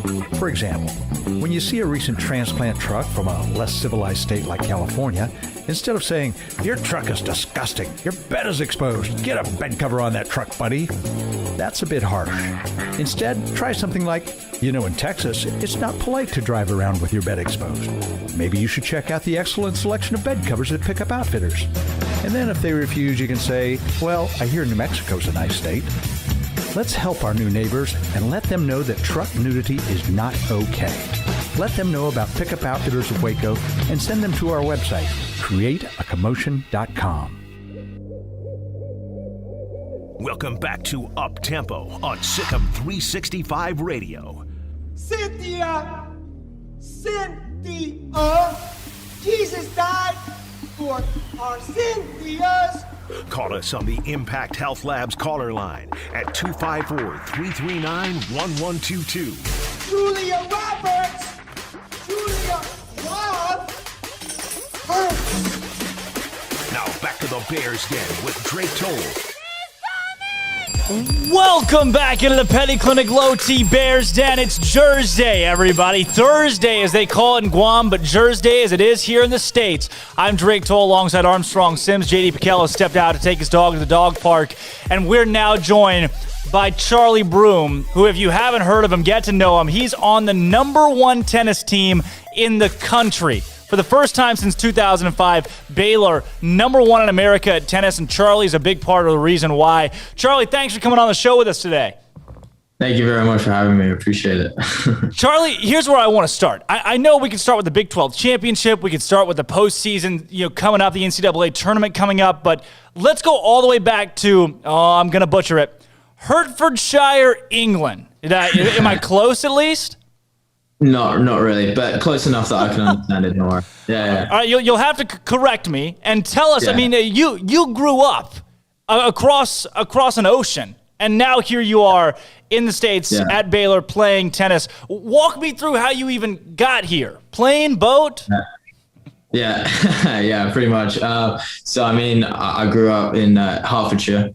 Place, but yeah, close enough. Yeah, but basically, I knew kind of pretty early on that I wanted to come play American, college tennis. I knew that instead, some of the best players in the world were playing, guys at around 300-400, and I'd never really been exposed to that kind of level before in high school. So I knew this was kind of the perfect pathway for me to develop and spend 4 years getting a degree. And I was really excited to spend those 4 years at Dartmouth. I mean, I had an unbelievable time, made some incredible friendships, and, the team was great, had a lot of success as well. So, I felt like I was at a good point at the end of my 4 years to kind of continue on to play professionally. And then COVID happened, and, that kind of set everything back. And I kind of, once I got the extra year of eligibility, I was like, okay, where should I go from here? And how can I use that to maximize my talents? So I wanted to find a place that had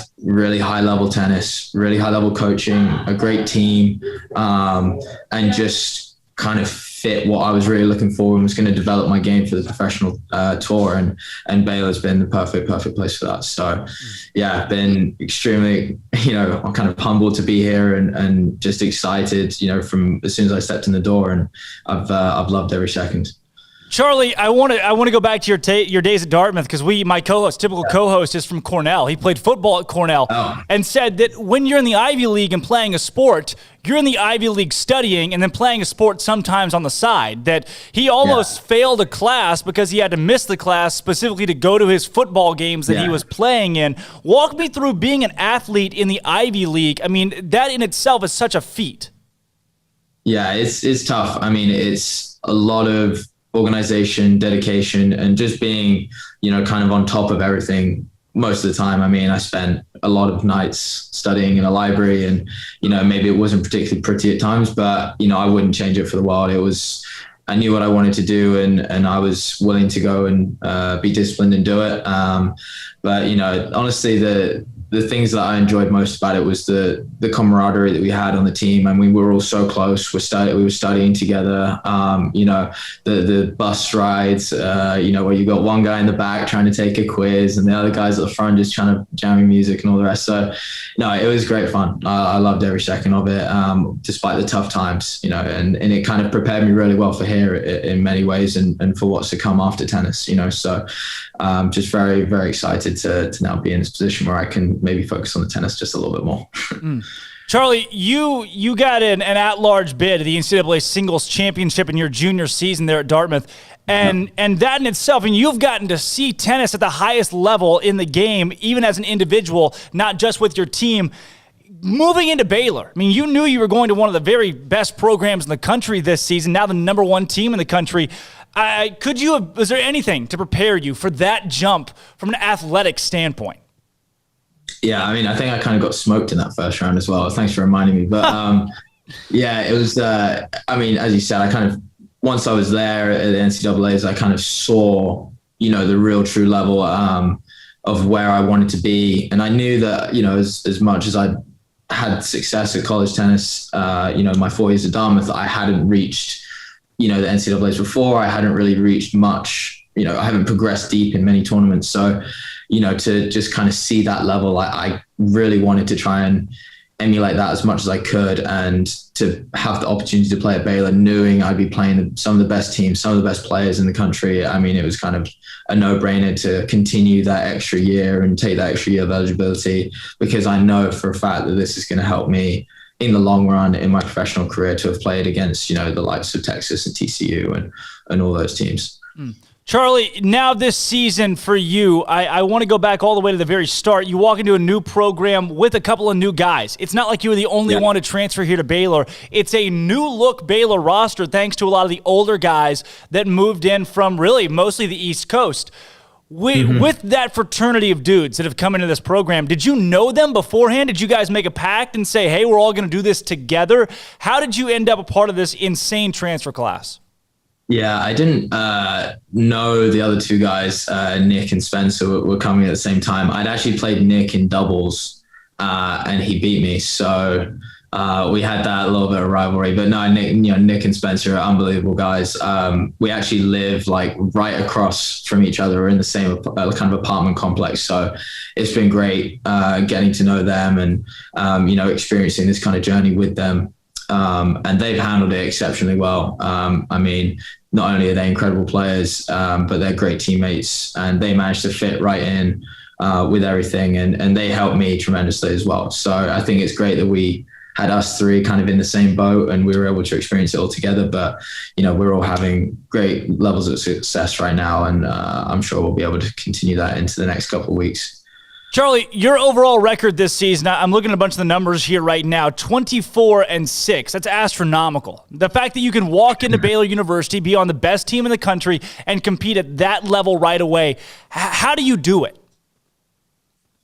I don't know, man. I just play tennis as well as I can each day. But no, it's through hard work and dedication. Obviously, that's a huge part of it. The hours that you put in on the practice court prepare you for the matches, but it wouldn't be possible without the team around me personally, but our coaching staff, our support staff, everyone that helps out really does just a tremendous job to prepare us as players to be in the best position that we can to compete at the highest level. So, you go out there and it is ultimately you are on the court and you're hitting the shots to win the match. But, the support from your teammates, coaches, everyone, it all plays a factor.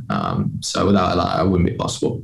Charlie, I want to take you back, and this is a question I think is lost on a lot of people. You're in Michigan, you're in Ann Arbor. You knock off the number 4 team in the country 4-0. You're preparing for a match against Texas A&M, and it's canceled. The bottom falls out due to COVID-19. That A&M match, you guys needed that to go to the ITA Indoor National Championships, and there was a time in which you didn't know if you get to play it or compete for the indoor title. What was going through your mind on that plane ride back from Ann Arbor, Michigan to Waco, Texas, wondering if you'd even make it to the ITA Indoors? Yeah, we got told really late that night. I think a couple guys were even still asleep. So it was a bit of a shock to everyone, and when we just tried to handle it as best we could. We kind of left it really up to the coaches and the athletic directors and everyone to kind of help sort the situation out. And ultimately it was just, we carried on business as usual. And I can tell you for sure that once we got the go ahead to play that match, there was definitely a little bit of extra fire that we wanted to win, and, knowing the situation. So in actually many ways, because we weren't even supposed to play the match, we had a little less pressure on us, because it's kind of like just a free hit. You're just going for it. And, if it comes off, it's perfect. And if it doesn't, well, we weren't even meant to play them anyway. So it actually worked out really well for us. And I could tell that they were a little rattled from it, and the fact that we were playing and we had so much energy in that match. So it was a weird time, but very, very glad that we got the opportunity to play. So I have to thank, Kenny and the athletic directors and Coach Woodson as well, to give us the opportunity. Charlie, then you go through, you get to meet A&M, you knock them off to make it to the indoors, and you find your way to the championship match of that one. What was that experience like for you guys to get that at the highest level in tennis early in the season? Yeah, no, I mean, huge. I mean, we played Texas again, but in a completely different environment. We were able to play really well that match, and then Illinois, that's never going to be easy. And then finally, it's UNC, who were at the time best team in the country. They got the best college player there probably has been since Steve Johnson and Will Blumberg. So they're incredibly talented, incredibly experienced, and we kind of went in with the mindset of if we can put our best self on the court, every guys off the court as well, we're going to give ourselves the best chance to win. And we were close. I mean, it was up until that last match, it really was looking like could kind of go either way. And that was a great benchmark for us, because we knew that was the level that it's going to take to win a national championship. Like, those are the types of teams that we're going to have to beat, and to push them that close, and to, really know that this early on in the season, we've got a lot of developing still to do, I think gave us honestly a lot of confidence. As much as it did hurt, it really drove us forward those next few weeks. And I think it helped us honestly a little bit. To have too much success early is never always a good thing. So it was a great experience. You talk about too much success early, getting hot at the right time, and as hot as you guys are now, I want to take you back too, before we get to the Big 12 championship talk, take you back to the match with Arkansas, where you guys are number 5 in the country, upset against the University of Arkansas, and dropped to number 12. And at that point, less people are talking about Baylor and their chances to win a national championship, their chances to be a top-rated team. You go from number 12 in the country now today to the number 1 team in the nation. What changed? What switch flipped? What's different now? I mean, I think, I don't know if I was on the team when we lost to Arkansas. So maybe I won't quite put myself in that bracket, but the transformation that I've heard about and that I've seen is, everyone's together now. I think that's the biggest thing. We talked a lot about togetherness, fighting for each other, having each other's backs. And I think that's such a huge thing, that when you've got, 6 guys on the court that are looking like they're kind of invincible in many ways, they're walking with their chests out, heads up high, it just creates that kind of fear in other teams. And as much as we're ranked highly, some teams might not believe to begin with, but when they see that we really mean what we're talking about, like we're on court fighting for every point, it just gives teams no hope. And that's what we're trying to do out there. We're trying to just give our best tennis, give our best selves, and make the other team kind of stop believing, because then it makes our lives easier. So Charlie, I went back a little bit too far. That Arkansas loss was 2020. I'm looking at 2021, where you guys were actually 15th in the country, not 12th. So even cooler to move from 15th to number 1 in the nation. And then you guys go into the Big 12 championship tournament. You walked into that as co-champions of the Big 12 in the regular season. You had to share that with TCU and Texas. Was that fuel to step out there and win this thing outright?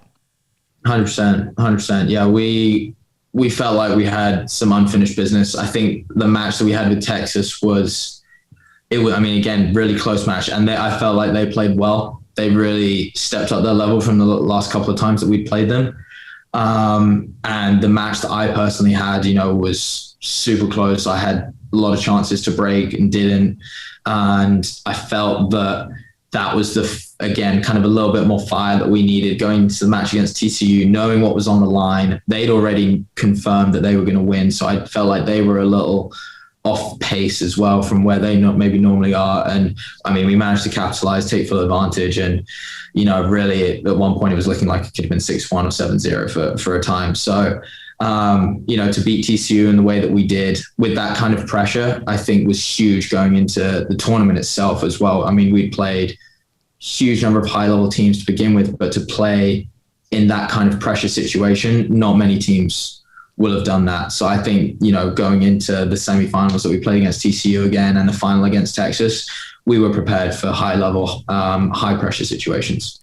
And you get to that TCU match, a match that you had to win to even vie for the Big 12 championship tournament, or the tournament championship.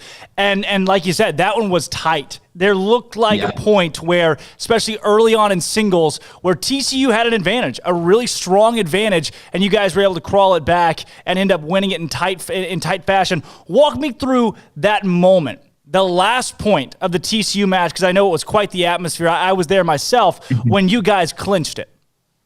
Oh, unreal. I mean, yeah, you're right. I mean, they won the doubles point. We were kind of down a little bit in 3 or 4, I think, matches in singles. Certainly lost first sets. And to have the character to come back, I mean, the crowd was unreal.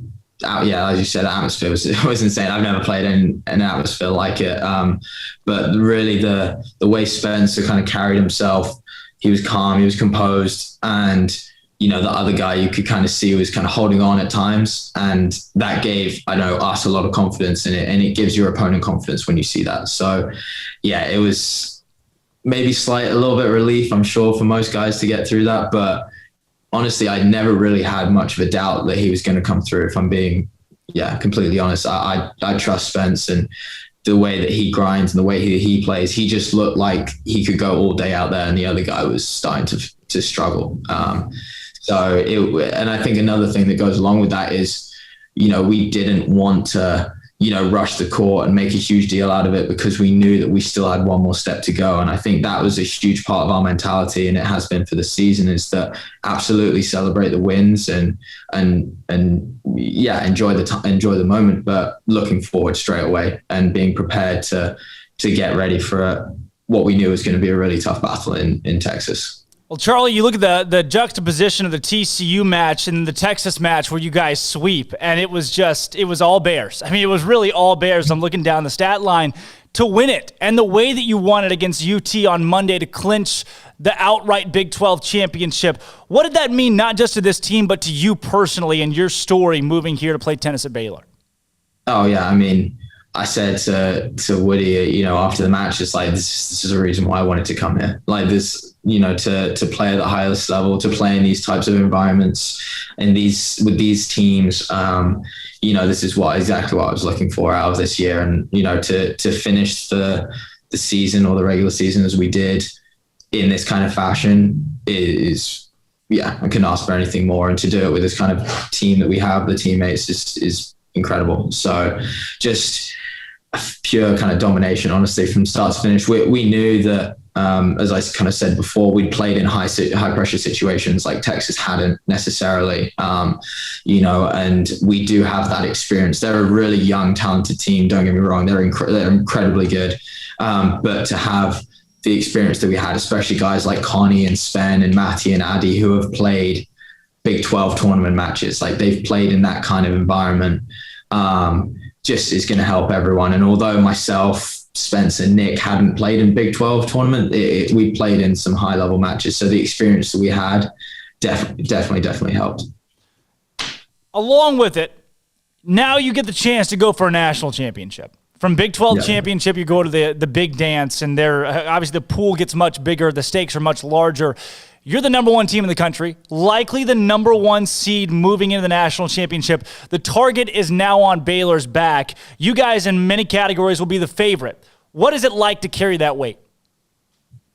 I mean, it's something that we haven't had for the season. We've been 2, 3, 4, 5 kind of in and around that mix. And it's a different feel to have the number one next to your name, but we're going to approach it exactly as we have done all year. We're going to have the same, kind of feelings going into each match, the same outcome. The outcome will take care of itself either way. If we give our best performance, put our best selves out on the court each time, support each other the way we have been, we're going to give ourselves every opportunity. And we know that if we can bring that kind of level of intensity, it's going to be really tough for other teams to beat us. And I think that's the biggest thing is we really want to win, but we kind of hate to lose a little bit more. And so we're going to just make it extremely tough for teams to beat us. And if that means that we walk away with a national championship, that's great. But if it doesn't work out, we know we've given everything. We've made it extremely tough, and someone's going to have to have played well to beat us. Charlie, last question here for you. He's one of our favorites on the show and one of my favorites personally. It's Michael Woodson. And what he's done this season with his tennis program, keeping the entire squad gelled and winning at this level is unbelievable. And just, I said that name and the smile on your face, I think says most everything that we need to hear. But Coach Woodson and the role that he stepped into this season, what can you say about him as a tennis coach and as a person? Probably, not enough. Honestly, he's done an incredible job. One of the nicest guys. I mean, I met him sort of at a tournament in Illinois, I think the summer of 2019, when I was playing a few futures, and immediately kind of connected with him and felt like I trusted everything that he was saying, even though I've been speaking to him for like 5 minutes. He just has that kind of effect on you that it's really tough to explain sometimes, but he's just an incredible guy, takes care of all of the team extremely well, puts, our best interests above his own at times, which, is maybe not the case with every head coach that you have, especially at a big school like this. He's willing to go out of his way all the time to make sure that we get what we need. And it's really incredible to see. And I'm so happy that, I'm here to be and play for him, and he deserves every accolade and success that he gets because, he's worked tirelessly to help us this year. So I can't sing his praises enough, and just very thankful that he's given me the opportunity to be here. Well, Charlie, thank you so much for joining the show today, giving us your perspective on the Big 12 championship and coming to Baylor. Your story is special, along with those other guys that transferred in, and now to be number one in the country, a shot at a national title. Best of luck to you, and thank you again for coming on. Appreciate it, Drake. Thank you very much. Again, that was Charlie Broom with the Baylor tennis team. They just won a Big 12 championship. They shared the regular season title with 3 different teams. So you got TCU, Texas, and Baylor that were all fighting for that number 1 spot in the Big 12, and they tied for it. And nobody likes that. Nobody wants to be co-champions with anybody else. So Baylor said, all right, we'll do you one better. We'll go out. We'll win the postseason tournament, the Big 12 championship tournament. They did, and they are crowned kings of the Big 12 in men's tennis this season. They're the number 1 team in the country, and they'll likely be the number one seeded team in the nation come Monday when the official bracket is released for men's tennis as they go into postseason play in the NCAAs. Next up, when we come back from this break, we're going to move some things around, shuffle some things around. Mike Neighbors is going to join us later in the show. But up next, we've got Malik Zaire. Yeah, you guys have heard of him. Malik Zaire, former quarterback. Began his college career at Notre Dame before transferring to Florida as a grad transfer. Malik Zaire currently works for the sports media company Overtime and is an on-air talent producer, and he's also a color commentator for CBS Sports Network. Malik Zaire was a 4-star athlete coming out of Ohio and was a splash at Notre Dame, was a big name at Notre Dame and then a big name at Florida as well. And so Malik Zaire speaks with J.D. PicKell about football, the world of football, his playing days, where he is now, and a little bit of Baylor snuck in there as well. When we come back, J.D. PicKell sits down for a one-on-one with Malik Zaire. I'm Drake Toll. That's Armstrong Sims. Don't go anywhere. This is Up Tempo. It's official. Basketballer James Akinjo, who was announced last week he would transfer from Arizona to Baylor, has officially inked the dotted line to come to Waco and play for Scott Drew. The 6'1" guard will have 2 remaining years of eligibility after starting in 65 of 66 games played for the Wildcats while scoring almost 16 points, 5.5 assists, and shooting 41% from deep on his way to all Pac-12 first-team honors. He's like a really good player. Scott Drew told ESPN that James is an extremely hard worker who is a tremendous culture fit. He and his staff can't wait to bring him into the program this summer. On the women's basketball side, LSU's new head coach has reportedly inked an 8-year deal worth at least $22.5 million. And in news that affects both sides of the sport, the NCAA's one-time transfer rule has cleared its final hurdle and will be implemented for players to leave their current programs without penalty. In golf, the Baylor women's team earned the number 3 seed at NCAA Baton Rouge Regional, the 2021 National Championship Tournament. The 3-day regional will be held May 10th through 12th. It features 18 teams, including LSU, Ole Miss, Oregon, and Alabama. The top 6 teams make it to the national championships. And on the men's side, the Bears finished 6th at the Big 12 tournament with a score of 38 over par, 1,158, across 4 rounds at Prairie Dunes Country Club. Oklahoma State took first in the tournament with a 9-over performance as Oklahoma and Texas trailed not far behind. And LSU has announced that effective immediately, the university will open up all outdoor events to 100% capacity. The baseball team meets number 1 Arkansas this weekend in Alex Box Stadium. What peculiar timing. This will also mean the 102,000 capacity Death Valley will be open in the fall as well. I'm Armstrong Simpson. That's all the news that is news in college sports. This has been Armstrong's Minute on SicEm365 Radio's Up Tempo. With so many companies and policies out there, it gets so confusing shopping for insurance, and I never know if I'm getting the policy that's right for me. Luckily, I met the team at the Niche Group Insurance Agency. With the Niche Group, you can go to one company and get access to coverage options from many insurance carriers, and you get to speak to a real person about your specific coverage needs. With the Niche Group, I know I'm getting the right coverage at the right price. If you need insurance, talk to the experts at the Niche Group at 1-800-258-8302. Boozers is the wedding ring store and more. If you're ready to get engaged or already married and want to upgrade your wife's ring for a special anniversary, Boozers is the place to go. With the largest selection of premier quality diamond engagement rings and wedding rings in Central Texas. They have 7 cases with over 300 styles of rings from top designers like Natalie Kay. Choose from yellow, white, or rose gold, plus beautiful top quality loose diamonds. With an in-house jewelry, they can also custom make anything you want. Bring in a picture or drawing and let Boozers create your one-of-a-kind pendant or ring. They can even use some of your old gold and diamond jewelry to create something new. At Boozers, you'll find a great selection of quality timepieces, and Boozers is the place for expert watch maintenance and repairs too. They specialize in expert Rolex watch repair for fine jewelry, watches, custom work, and more. Go to Boozers on Valley Mills and Lake Air Drive in Waco. Boozers, the wedding ring store and more.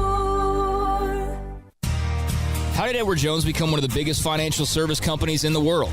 By not acting that way. Financial strategies, one-on-one advice, it's a big difference. And that's why Brad Wilson, your Edward Jones financial advisor, makes sense of investing. Experience the difference for yourself. Brad Wilson, 250 Sharon Drive in Woodway, 254-776-4337. Edward Jones, member SIPC.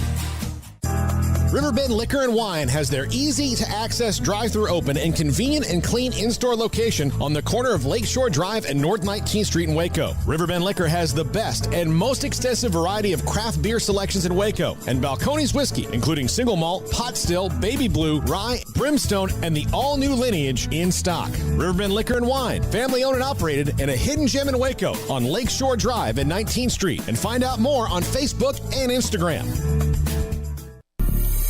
It's a name and a memory that called us back. It's a belief and a labor that will carry us forward.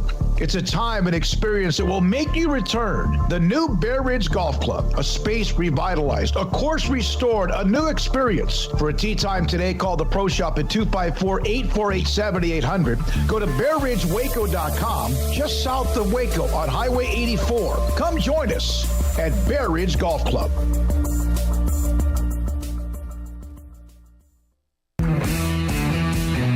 At Marco's Pizza, get craveable pizza made the Italian way with dough made from scratch, an original sauce recipe, 3 fresh signature cheeses, and premium toppings you love, served hot and safe. Right now, you can get unlimited medium one-topping pizzas for just $6.99 each. Why stop at just one? Order with your app or at marcos.com for curbside, carryout, or delivery today. Marco's, pizza lovers get it.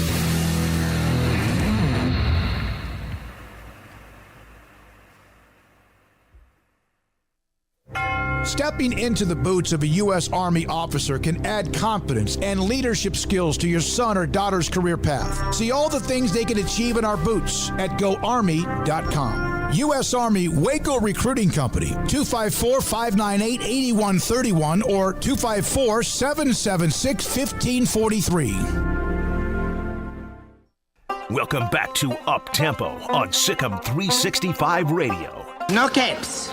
Do you remember Thunderhead? Tall, storm powers. Nice man. Good with kids. Listen. Call us on the Impact Health Labs caller line at 254-339-1122. Diner guy, snag on takeoff. Splashdown, sucked into a vortex. No kicks. Here's Drake Toll and Armstrong Sims.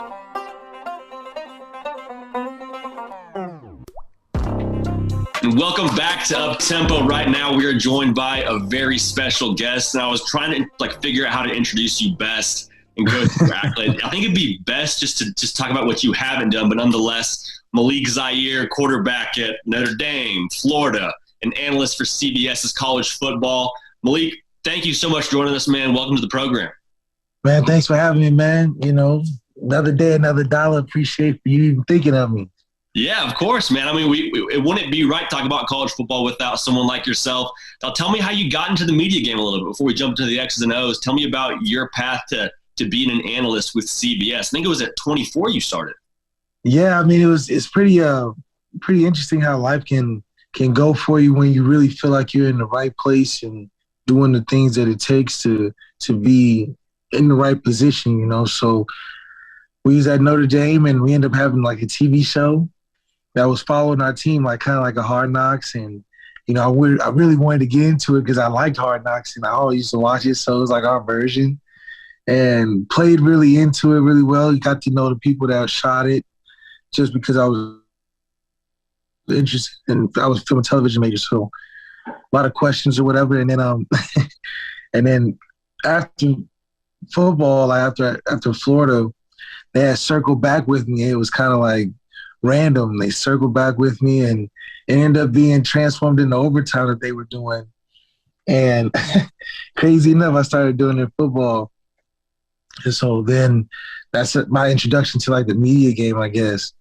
So then overtime went great, got to see a lot of different aspects, you know, of football and how you can make it entertaining and things that played into it on camera and different things that we were doing. So it wasn't so corporate or traditional, and that was a great way of getting into it. It was kind of like that free YouTube kind of space, but it was more organized, I guess you can say. So doing that long enough on the internet, you know, you catch traction with people that watch. So I ended up getting a call from some guys that worked over at CAA and said they'll just keep an eye out for me. So I said, all right, cool. So then next thing you know, they said that this had came up, and I was like, all right. And then I got on the phone, and that's kind of how it happens.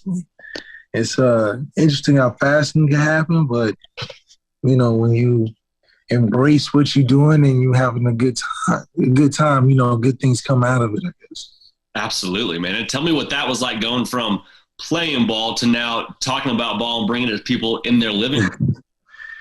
But just being able to take what you've always felt like you talked about on the day-to-day in the locker room and how you always evaluate the game as a quarterback yourself when you're studying and all that other stuff, you to just put it on TV. It's just a great outlet for it, you know, being that I'm not necessarily on the field anymore. Yeah, absolutely, man. And you mentioned it, you know, played quarterback at two blue bloods, like two phenomenal programs in Notre Dame and Florida, and had to go in and compete for a spot. Now, we have our own quarterback battle going on in Waco at Baylor. I'm not sure how much you know about either of those guys, Jacob Zeno, Gary Bohannon. Just had our spring game, green and gold game. What should fans take away from that spring game? How much stock are you putting into those kind of events? Well, you really just want to see the competitiveness between the two. I think at the end of the day, the media will spin how they spin it, but as a fan, I would want to see who really wanted to beat the other guy. Just in a setting like that, because you need to have the captain of the ship going into fall camp and being assertive as the number one, because you need to take advantage of all that time to get ready for your first game. You don't want to start by not having an identity of your offense.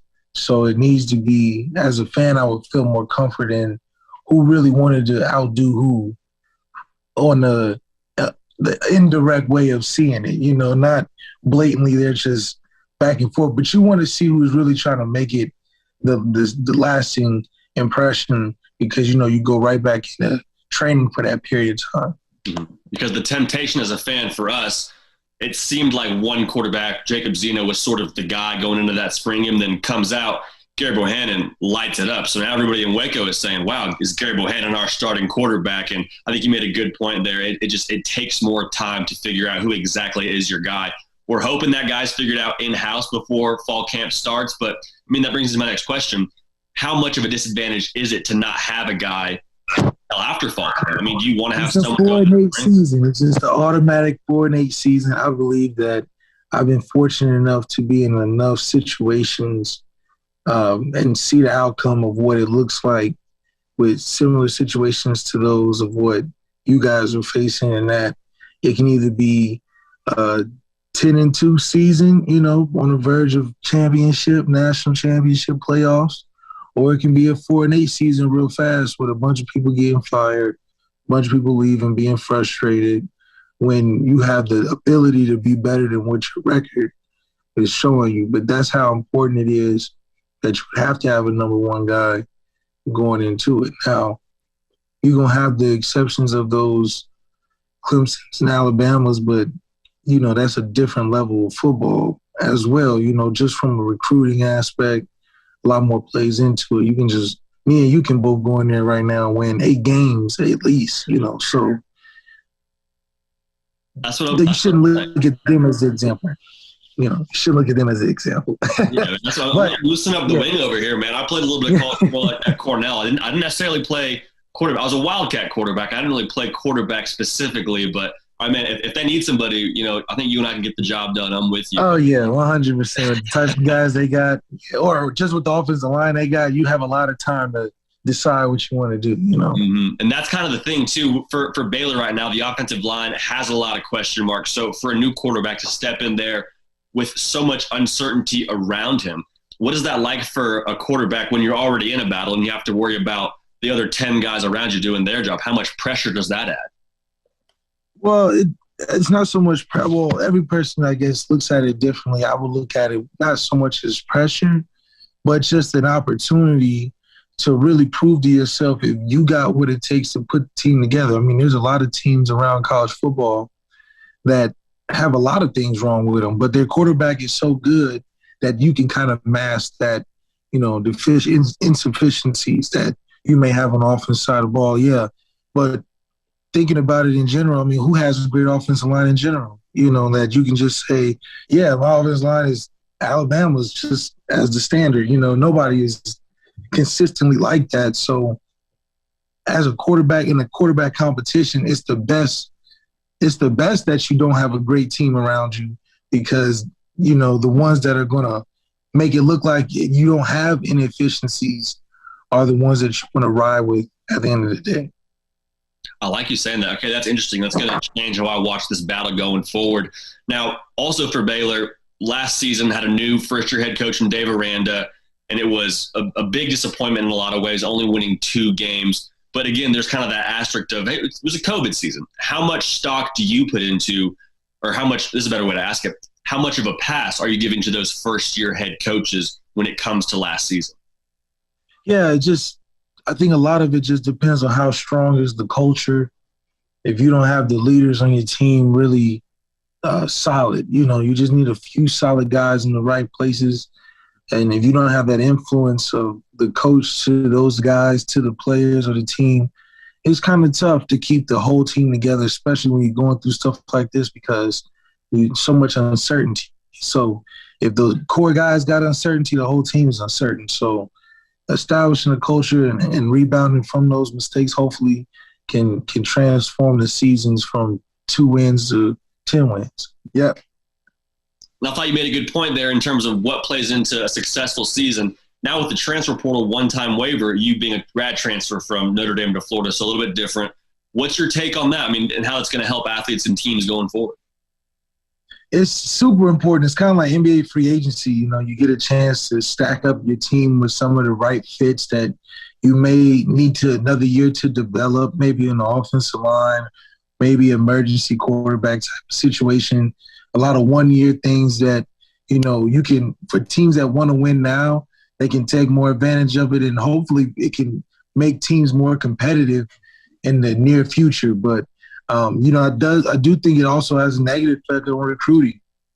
Well, I just want to share my Malik Zaire transfer story. So I went to Cornell, and obviously we play Harvard every year. And when you were deciding on your school to transfer to after Notre Dame, there was a short list that came out that you were allegedly considering Harvard. And so I remember vividly being by the equipment room and just thinking like, man, if he goes to Harvard, we're gonna have our work cut out for us, man. Like Harvard doesn't even take grad transfers like that. Like, are you considering Harvard, or how was that gonna work?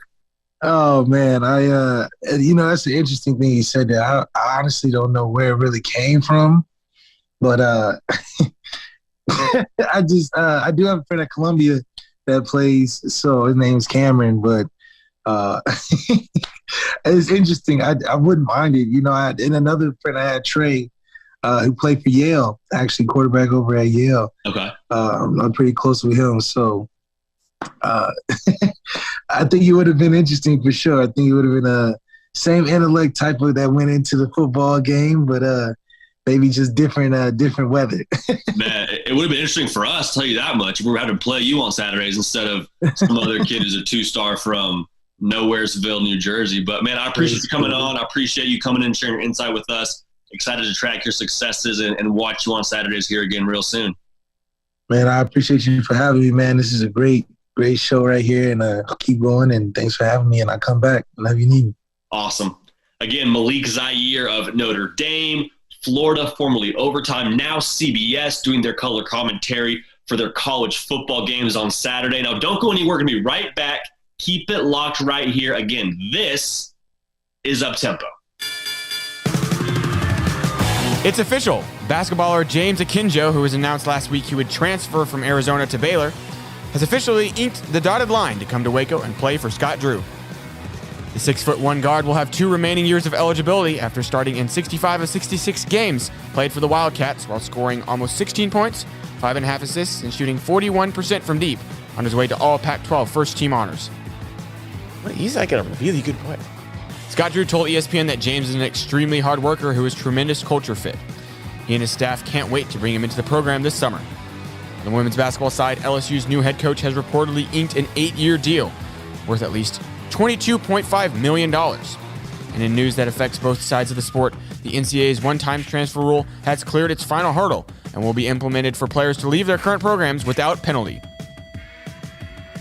In golf, the Baylor women's team earned the number 3 seed at NCAA Baton Rouge Regional in the 2021 National Championship Tournament. The 3-day regional will be held May 10th through 12th and features 18 teams, including LSU, Ole Miss, Oregon, and Alabama. The top 6 teams make it to the national championships. And on the men's side, the Bears finished 6th at the Big 12 tournament with a score of 38 over par, 1,158, across 4 rounds at Prairie Dunes Country Club.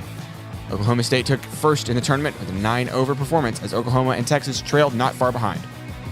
And LSU has announced that effective immediately, the university will open up all outdoor events to 100% capacity. The baseball team meets number 1 Arkansas this weekend in Alex Box Stadium. What peculiar timing. This will also mean the 102,000 capacity Death Valley will be open in the fall as well. I'm Armstrong Simpson. That's all the news that is news in college sports. This has been Armstrong's Minute on SicEm365 Radio's Uptempo. The Jeep Celebration event at Allen Samuels has special pricing on the new 2021 Jeep Renegade Latitude with total values up to $5,250 or 0% for 84 months. Or a special deal on a new 2021 Chrysler Pacifica Hybrid Limited with total values of $7,000 or 0% for 72 months. It's the Jeep Celebration event at Allen Samuels, the best place to find your new vehicle. Located at 201 West Loop 340 in Waco. Come by. Let's be friends. See dealer for details. All offers have credit requirements. Waco Regional Tennis and Fitness was built to help give you a chance to enjoy elite tennis facilities and also remain fit or reshape your body. Now Waco Regional Tennis and Fitness has gone through its own physical changes. There are 7 large flat screens stretched across the main and improved weight room with Wi-Fi available and their own app to enjoy news, business, weather, or sports channels. The beautiful sound of active treadmills and elliptical machines, group exercise classes throughout each day, a new ballet bar for bar classes, a new look lounge and bar with beer and wine with more large flat screens screens available, touchless water fountains outside each spacious men's and women's locker rooms, showers, sauna, and whirlpool. Upgraded PA system throughout the world-class tennis courts and lessons for adults and juniors. I promise you'll look and feel better. You just need to walk through the front door. Also, Waco Regional Tennis and Fitness with personal trainers Christy London and Randall Corley. 40-plus group exercise classes, including twice-a-week boot camp. So start today, not tomorrow, at Waco Regional Tennis and Fitness on Lakeshore Drive in Waco. In the market for a quality metal building? Since 1943, Pioneer Steel and Pipe has helped Central Texas residential and commercial customers with metal building design, panel options, building components, and trim options. Pioneer Steel and Pipe's residential line is energy efficient, offers low maintenance, reduces insurance payments, is impact resistant, and carries up to a 45-year limited warranty. In addition, they can also help you find a metal building contractor for your project. Pioneer Steel and Pipe with locations in Waco and Bryan and at pioneersboys.com. At Ideal MRI, we feel blessed to be part of the Waco community. We're a small family business here in Central Texas. At times like this, the cost of healthcare has never been more important. And unfortunately, significant illnesses and injuries still occur. And that's why Ideal MRI is open and here to serve you through this difficult time. So if you need an MRI, ask your doctor about Ideal MRI. You can schedule online in minutes at idealmri.com or call 833-IDEAL-MRI.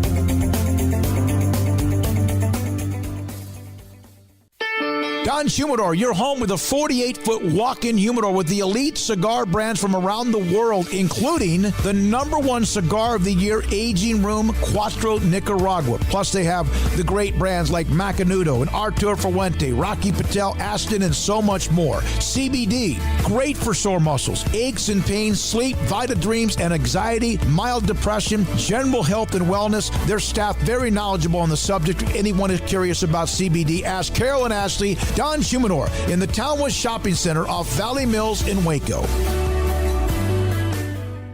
At Baylor University, students find their place to shine. They're faithful friends and inspirational leaders. They're championship teammates and independent thinkers. They're on the cutting edge of high tech and in the halls of history. If you want to make the world a brighter place, you can. And if you want to shine in your own way, you can. The spark you need is already inside you. Bring it to Baylor, where lights shine bright. I got breaking news here. We got Western Athletic Conference just announced they're adding several schools. The WAC. The WAC. Okay. Welcome back to Up Tempo on SicEm365 Radio. I think Coach Gundy would be like my guy that I would just like just the hair. Yeah. I just want to be able to see it flow when I kind of slam his arm down. Here's Drake Toll.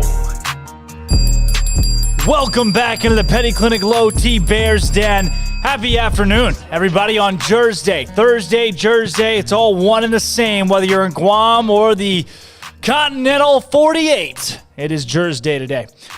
Breaking down football from this past weekend, that was J.D. PicKell, Malik Zaire there in that segment. A big interview. Malik Zaire, one of the better quarterbacks that we've seen in college football the last couple of years, one of the bigger names as well. I firmly believe that after this weekend, the Baylor Bears have found their quarterback. Baylor football, Dave Aranda in season number 2 after going 2-7 last season. The big storyline this offseason. Who's the quarterback? You got Gary Bohannon, Jacob Zeno, Blake Shapen, and Kyron Drones. Yeah, I had plenty of takeaways from the game on Saturday, and there wasn't an offensive show. I wanted to see an offensive show. I'm used to spring games where the one offense takes on the 4 defense and just explodes for 50 yards. But you didn't get that. And I'm glad that Coach Dave Aranda, Jeff Grimes, and company set it up to where it was a competitive game on Saturday, and you got to see the best of the defense go against pretty much the best of the offense, and Baylor tried to figure things out. You could tell that Treston Ebner has played at an elite level of college football. Treston Ebner has played in a Sugar Bowl. Treston Ebner has played in a Big 12 championship game. His experience was on display. His speed, physicality was on display as well. Abram Smith got north and south. Quaylen Jones. These guys looked good. There were a lot of players that I thought looked good. Josh Fleeks, not bad. A couple of solid plays from Josh Fleeks. RJ Sneed. A couple of solid plays from Tyquan Thornton. But I do want to give credit, put a spotlight on the quarterback battle. Jacob Zeno went out on Saturday, and Zeno threw 2 interceptions on his first 2 drives. First series, an interception by freshman linebacker Tyrone M. Brown. Junior quarterback Al Walcott intercepted the second one from Jacob Zeno. That immediately, for me, I'm thinking, we've had this conversation. Jacob Zeno can't lose the job solely based on the spring, and I would agree with that. It's not like he can walk in, lose the job based off of what he did out there in spring ball and spring game. However, I think a serious conversation has to be had over how Zeno looked in comparison to Gary Bohannon, because I'll tell you this, Jacob Zeno went out and played poorly in comparison to how you want your starting quarterback at an elite level in the Big 12 to play. Yes, he played against a solid defense. However, Jacob Zeno, this big quarterback, bred to be a starter, going to be elite, he's got it between the ears, went out and threw 2 interceptions. Quickly, off the boot. Your first live action of the spring in front of fans and the stadium, and you throw 2 picks. So then you think, okay, if Zeno, the one, is throwing 2 picks, then one can only assume that Gary Bohannon, one can only assume Blake Shapen and Kyron Drones are going to do the same. I was not wholly impressed with Blake Shapen on Saturday. I think he's got smaller size. He is a baseball player in a football uniform. He's got baseball mechanics with his legs, and he throws the football as if he's coming across from shortstop and gunning it to first base. I think Shapen's got a lot of upside, but he's a small guy. Baylor's got a big offensive line. It's a big, big team. Doesn't mean they're physical yet. Doesn't mean they're strong yet and can really run the trenches, but they're a big team. And there was at least once or twice where you could tell the offensive line got in Shapen's way because of his size. One of his final passes thrown off the back of the helmet of an offensive lineman.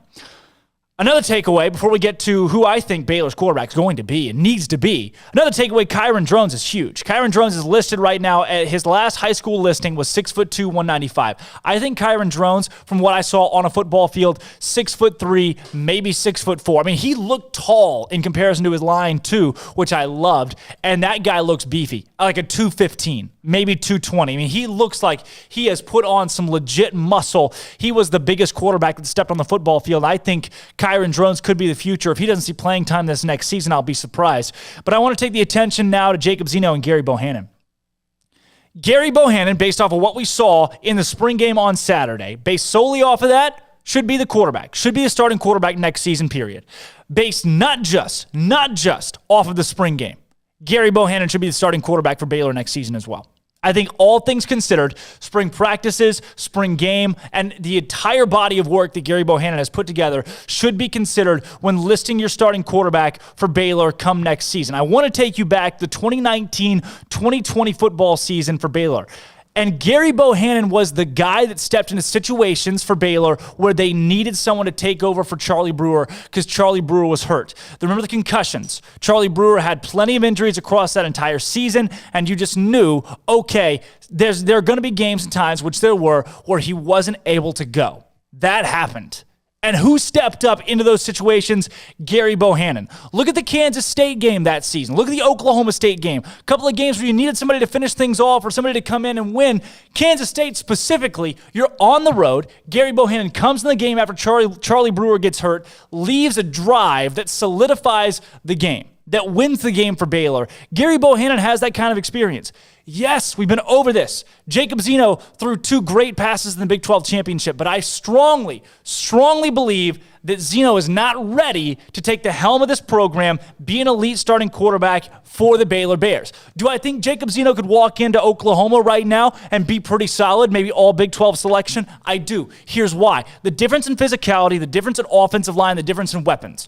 Baylor does not have the weapons of an Oklahoma where you can take a pocket passer like Jacob Zeno, because I don't trust Jacob Zeno's legs. He's a thin guy. I don't trust him yet with his legs, although he made a couple of decent plays with them on Saturday. I don't trust him enough to sit him back there and say, okay, make a play when the pocket collapses.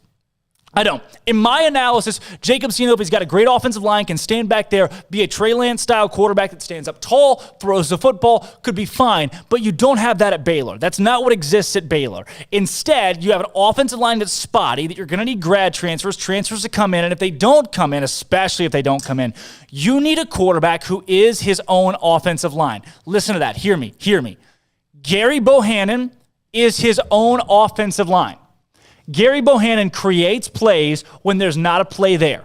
Gary Bohannon is a running back quarterback mix, a pure dual threat quarterback that can make things happen with his legs. He's an electric runner. He's got a ton of speed, a ton of size, and Gary Bohannon can make things happen. He's a playmaker more so than Jacob Zeno. The pocket's going to collapse more often than not this next season. There's not an offensive line. Charlie Brewer couldn't create much off of that. He only had 5 rushing touchdowns in his last season at Baylor University, and he's typically that guy that's going to run the football well. Charlie Brewer's had a ton of rushing touchdowns in the past. Well, when the offensive line breaks down, you need something different, right? You need something different. And Gary Bohannon is different in the best way possible when it comes to making things happen with his legs, being a playmaker with his legs, and getting into the game in big moments and capitalizing. I take you back to Kansas State where Gary looks good. All right. Point at that 2019 season, he went 17 for 36, 187 yards, 2 touchdowns. No interceptions, mind you. No interceptions. That's a 109 quarterback rating. He only threw 1 pass in 2020. He was 1 for 1 for 7 yards. 158 quarterback rating. Nice. But that 2019 year, what he did with his legs, 42 rushes, 267 yards. That would have been good for like 3rd or 4th on the team rushing last season, all season. 3 touchdowns. I truly thought that Gary, and in his experience, has shown that he can play quarterback at the level where Baylor needs right now. Is he a Heisman contending quarterback? I don't think so. Is he a playmaking quarterback? Yes. A playmaking quarterback that fits Baylor because of what he can do with his legs. Because I'm telling you, there will not be an offensive line. There will not be an offensive line this coming season that can protect a pocket passer, that can protect a guy like Jacob Zeno, that is much more one-dimensional than Gary Bohannon is. Gary Bohannon is versatile in the way that he can carry the football. He's got a decent arm, not a great arm, but a decent arm that can make plays when he needs to. And there were a couple times, we saw it in the game, 3rd and long, where he's throwing a strike down the middle of the field. He's got great zip on the football, and I'm telling you, his legs are like tree trunks. The guy is a big football player, and I do believe Baylor has found its quarterback in Gary Bohannon. If you are coming out as Jacob Zeno against your own team, pressure's not really on in the spring game unless you're the Ole Miss offensive lineman. Pressure's not offensive line coach, I'm sorry. Pressure's not really on. You're not going to win or lose a job that emphatically in Baylor's, in anybody's spring game. But Gary went out there with the pressure. Jacob Zeno went out there with the pressure off, threw 2 interceptions. Could have been 3 interceptions for Zeno. You got a great wide receiving core. You're not even playing against the ones on defense. Granted, Gary wasn't either. But I want to see Gary Bohannon run out there game 1 against Texas State early September in San Marcos next season, because I think Gary Bohannon will be the guy who can create, who can make the most plays, who can do it the best for Baylor going into this next football season because of the way that he moves, the way that he makes something out of nothing. Baylor needs a quarterback. 2 things. Baylor needs a quarterback who can make something out of nothing, and Baylor needs a quarterback who can be his own offensive line, who doesn't need a line to make plays.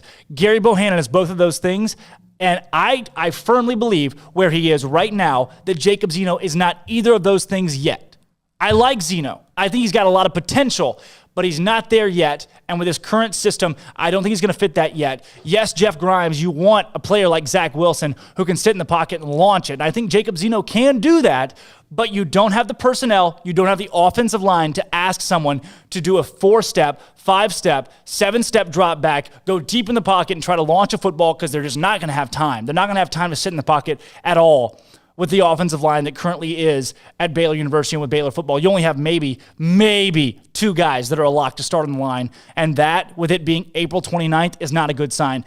Jacob Zeno cannot create like Gary Bohannon can, and Gary showed he's got a little bit more age and experience. He's got experience in big games and winning big games, and I do believe that the Jacob Zeno nation that has become Baylor football fans that are all, yeah, Jacob Zeno, yeah, turn your attention to Gary Bohannon.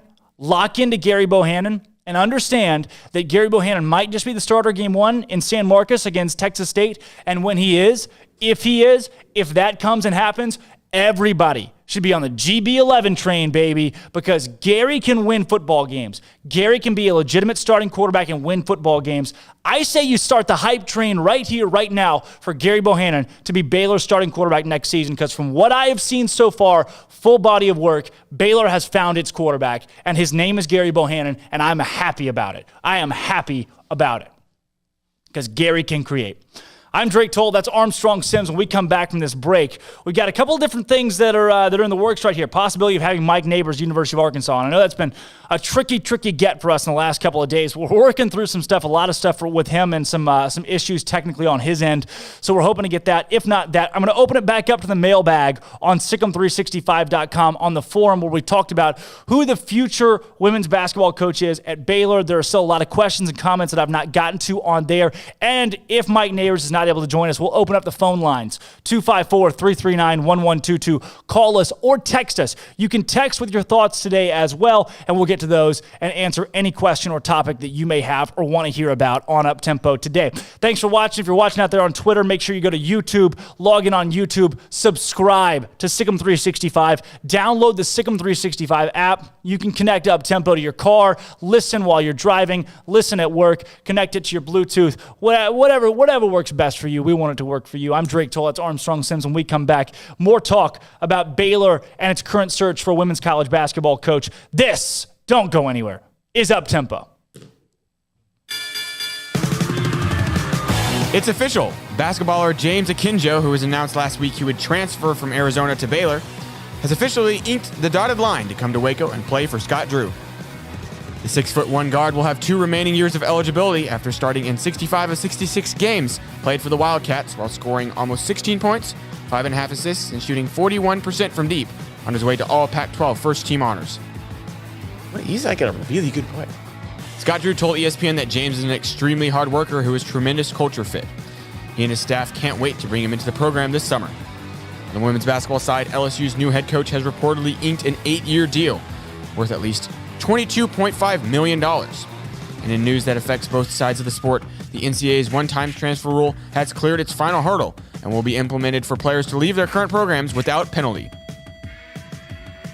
In golf, the Baylor women's team earned the number 3 seed at NCAA Baton Rouge Regional in the 2021 National Championship Tournament. The 3-day regional will be held May 10th through 12th and features 18 teams, including LSU, Ole Miss, Oregon, and Alabama. The top 6 teams make it to the national championships.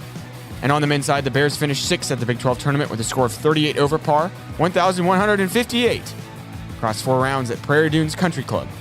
Oklahoma State took first in the tournament with a 9 over performance as Oklahoma and Texas trailed not far behind. And LSU has announced that effective immediately, the university will open up all outdoor events to 100% capacity. The baseball team meets number 1 Arkansas this weekend in Alex Box Stadium. What peculiar timing. This will also mean the 102,000 capacity Death Valley will be open in the fall as well. I'm Armstrong Sims, and that's all the news that is news in college sports. This has been Armstrong's Minute on SicEm365 Radio's Uptempo. From the first workout to the last practice, sports is an incredible and rewarding challenge. Hi, everyone. This is Dan Ingham with the First National Bank of Central Texas, and we're proud to support each athlete, every parent, and our educators. From families, small businesses, to the biggest industry, we're here to help. With remarkable products like mortgage lending, we've got banking ideas that fuel big dreams. The First National Bank of Central Texas. Familiar faces making local decisions. Member FDIC, Equal Housing Lender. Do you or your kids get nervous about going to the dentist? Stonewood Dental, Dr. Steve Childress, he can help. I've spent a career taking care of patients who as children had bad experiences, and now they're adults that hate going to the dentist. If I get a kid at 3 years old and they come every 6 months and it's a happy experience, it's normal for them.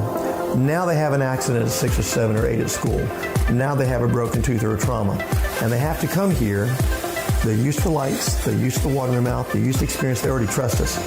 It's amazing what we can do with that kid without it being a negative thing.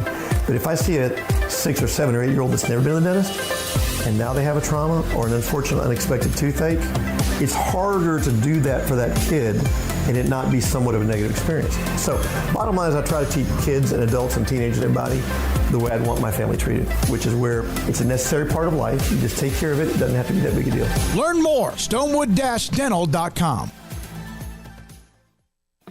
Born in Waco, Brotherwell Brewing exists to serve the Central Texas community with locally crafted beer of the highest quality. They want to bring Central Texas closer to the brewing experience so everyone can enjoy well-made beer as much as they do. For 2.5 years, they've been bringing high-quality beer to Central Texas at their location on Bridge Street in East Waco. Brotherwell Brewing believes in community and bringing people together to enjoy products made in their community. So for your game day, whether it's a tailgate or at home, stop by Brotherwell Brewing for high-quality craft beer made right here in Central Texas, 400 East Bridge Street, and check them out online at brotherwell.com.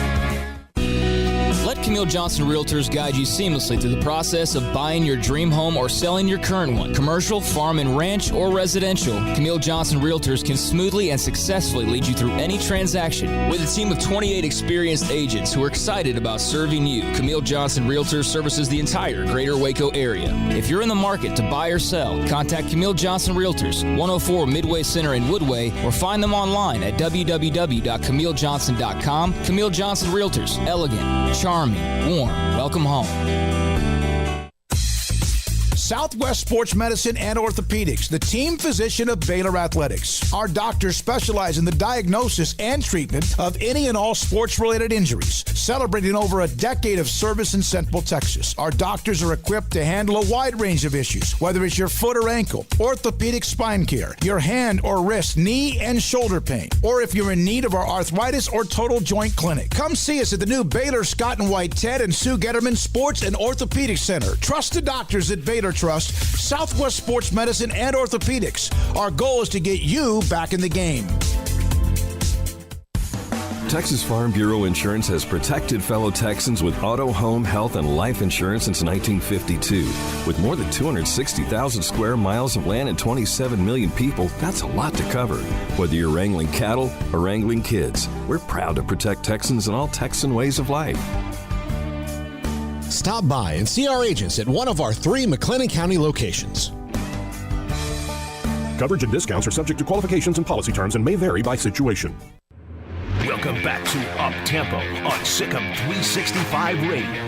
What you just said is one of the most insanely idiotic things I have ever heard. Everyone in this room is now dumber for having listened to it. I award you no points, and may God have mercy on your soul. Now back to the Bears Den with Drake Toll for a Baylor take on your lunch break. Welcome back into the Petty Clinic Low T Bears Den.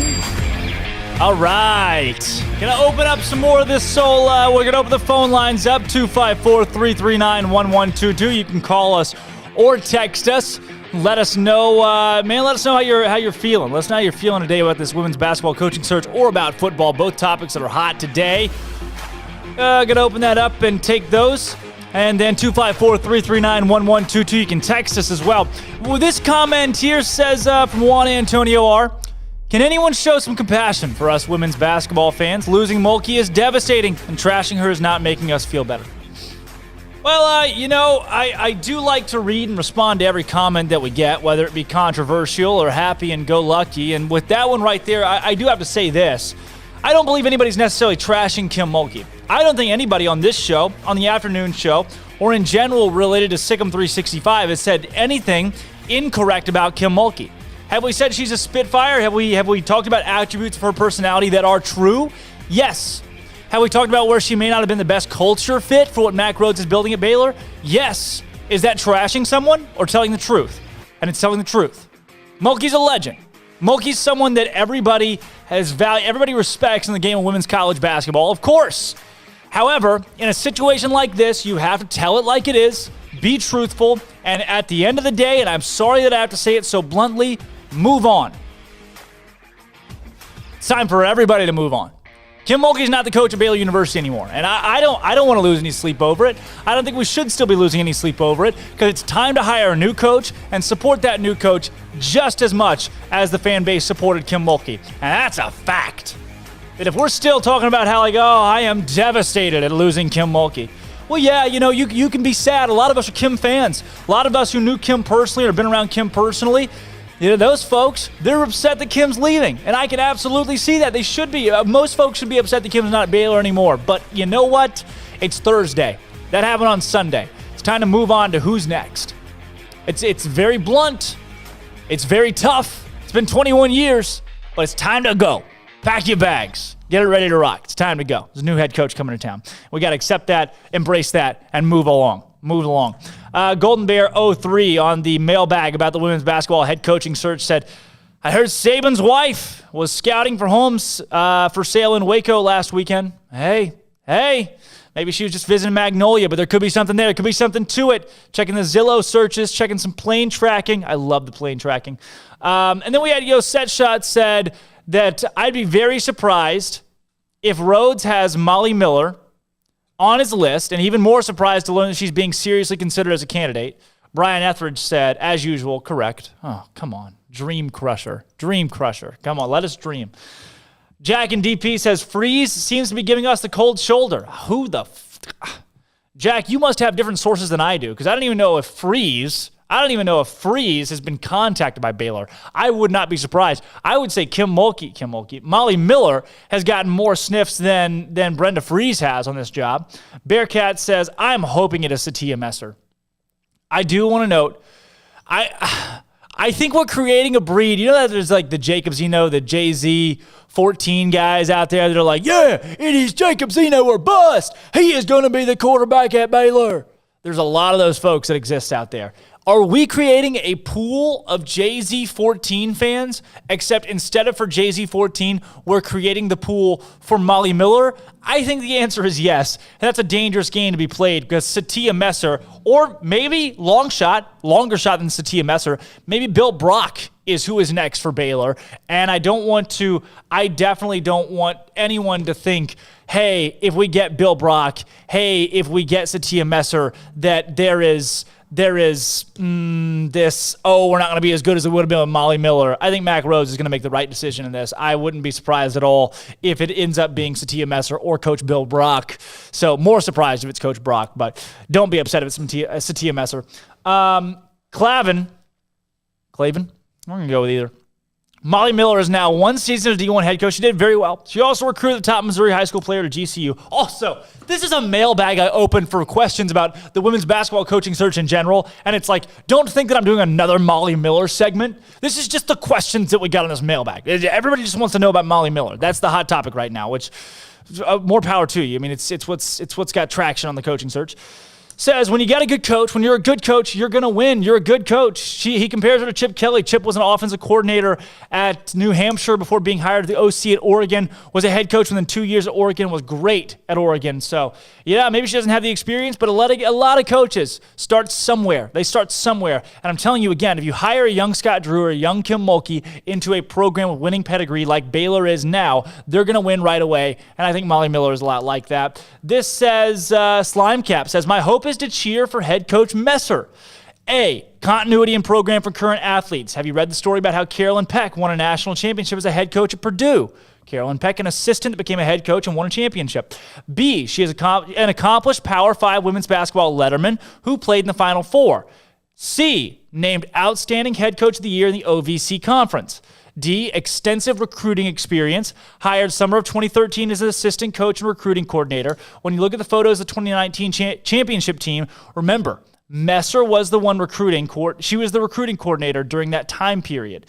E, on the list of things to like about Coach Messer, she has an extensive network of assistant coaching contacts that she can bring to Baylor that are excellent in their specialty area. And then F, being named as a Baylor head coach will elevate the Baylor brand among top high school recruits in all sports. Yes, even football. Huh? Being named as a Baylor head coach for Satia Messer will elevate the Baylor brand among top high school recruits in all sports, even football. My sports friends call it the Don Staley effect. Okay. I agree with a lot of things that Slimecap puts on the site. Very interesting, though. I don't know if elevating Satia Messer would help football recruiting. I'm going to need a little bit more explanation on that one. Ivy Twin says, I'm simply underwhelmed by all but Molly. I would feel this way even if she didn't look like some, okay. Yeah. I would feel that way even if she didn't look like some co-ed I'd have been scared to ask out to my formal. That's from Ivy Twin. The others simply don't have Kim's record and could too easily be a step down. I was on this board during the PJ Fleck hysteria. Don't see this search as the same. We were lucky to find anyone to come here at that point after the scandals, but we're talking about a blue blood women's basketball program that can easily fall from grace if we don't catch lightning in a bottle again. Lightning in a bottle, I love that. That's a great way to explain early Kim Mulkey and what I think is a great way to explain what Molly Miller is right now. That lightning to me, says this from Ivy Twin, is Molly Miller. And trust me on this, if we don't hire her, she ain't going to be at GCU long, and we're going to have to deal with her in the tournament. I'd rather have her here. I'm on the Molly train. I agree with that. I don't want to have to face Molly Miller when Reagan leaves TCU and Molly Miller goes to TCU, and Baylor's got to see her twice a year every year. Goldmine says, I don't even care about women's basketball. Molly is the thing that could change that. And I know I'm not alone. Hire anyone else, and my heart rate wouldn't change if no matter their games. And I'm sure he's saying that because Molly Miller is a great coach. That is, yes. BU Drew says, well said to Clavin about Molly being, the next maybe Chip Kelly and being an assistant to a head coach. Says, well said. It's also a sport where you can take bigger risks since your entire athletic program isn't riding on what happens as it does with football, and so smaller extent men's basketball certainly should be interviewed. I would love to see a bold move rather than a safe bet. I like that line, a bold move rather than a safe bet. And you're right. Women's basketball is not a revenue sport. I know it doesn't mean you should take a willy-nilly risk that could hurt the program by any means whatsoever. You should not do that. However, taking a chance, you're not taking as big of a risk as it would be in football, and we know Mack Rhodes can take risks. Matt Rule is a risk. Dave Aranda still is a risk. Matt Rule had never coached at the high Division I level, and Dave Aranda has never been a head coach at the high Division I level. Matt Rule, I say that. Matt Rule had never been a head coach at the Power 5 level. Said the same thing a friend of mine yesterday, advocating for Molly Miller. This is from Rochetti. Says, I advocated for her. I mean, you got lightning in a bottle. It's not, I made the analogy, not apples to apples. In the NFL draft, where generally speaking, if you don't nail a starter or significant contributor in the first 3 rounds, it's a miss. Rounds 4 through 7, you should draft for an upside. The revenue sports are rounds 1 through 3, where if you don't hit, it's going to set back your athletic department. Your non-revenue sports are where you should go for a big or go home. If Molly Miller turned out to be a miss, there'd be some grumblings about how life after Kim sucks, but ultimately people would move on. The planet would continue to spin on its axis. So, Molly Miller also says on her checklist that she loves defense, loves second effort, gets in a stance, and loves hustle plays. So I think that right there, those are qualities that you want in an athlete. She emphasizes defense. You know who else emphasized defense for her entire career? People that loved that head coach that's at LSU now. You know who emphasized defense for her career? Yeah. Bear Mace says, I think Molly's style of play and energy could open up the women's basketball team to a broader audience. I'd be more likely to tune in. Has anybody addressed concern with Messer carrying over any of Mulkey's bad blood with the administration? I don't think there was any bad blood. If you listen to Mack Rhodes' interview, he'd tell you there wasn't bad blood. She says, I'd much rather have a clean slate. Let's go clean slate. I think continuity is overrated when there are only 5 or 6 other schools in the country that can offer a similar commitment to women's basketball that Baylor can. Won't take long to right the ship, even if there's a down year or two, which probably only means actually having to compete for the conference title versus having cakewalks in 90% of your games. Yep. So, I mean, Baylor's not a revenue sport in women's basketball, but they spend the most money of any college in America on women's basketball. So money's not going to be an issue with whoever you're hiring. And getting Molly Miller, taking that chance on Molly Miller could be big. But Satia Messer would also be the continuity. Is it overrated? That's a big question. I'll tell you what, we're going to ask that. I'm going to ask that.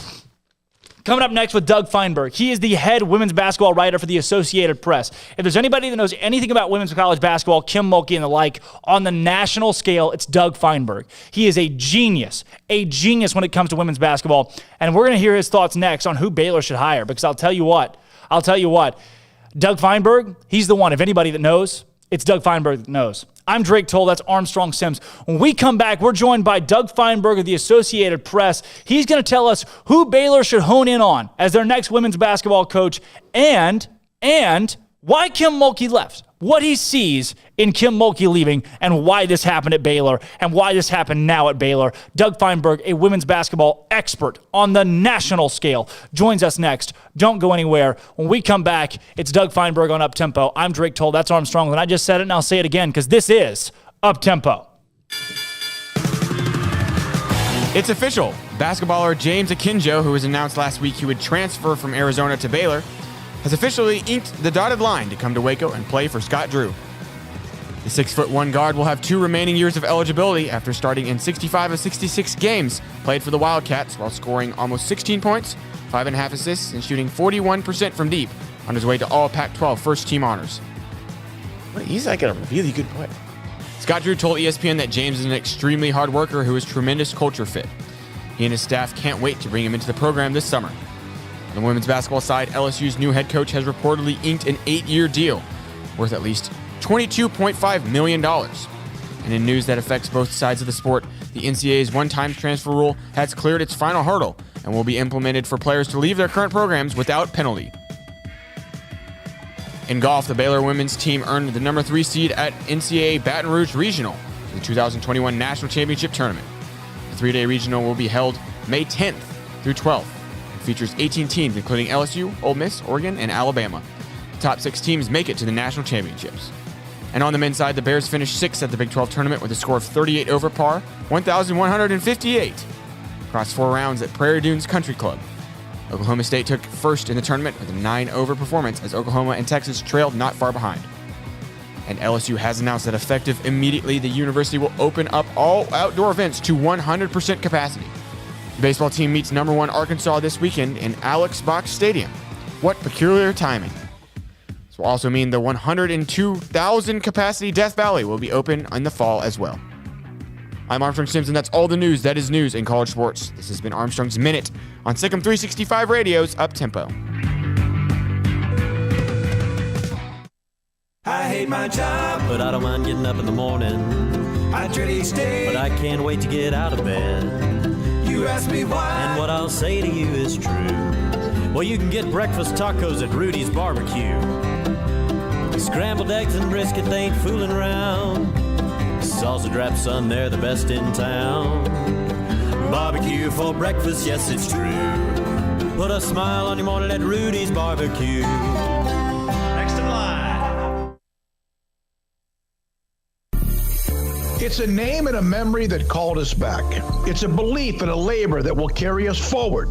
It's a time and experience that will make you return. The new Bear Ridge Golf Club, a space revitalized, a course restored, a new experience. For a tee time today, call the Pro Shop at 254-848-7800. Go to BearRidgeWaco.com, just south of Waco on Highway 84. Come join us at Bear Ridge Golf Club.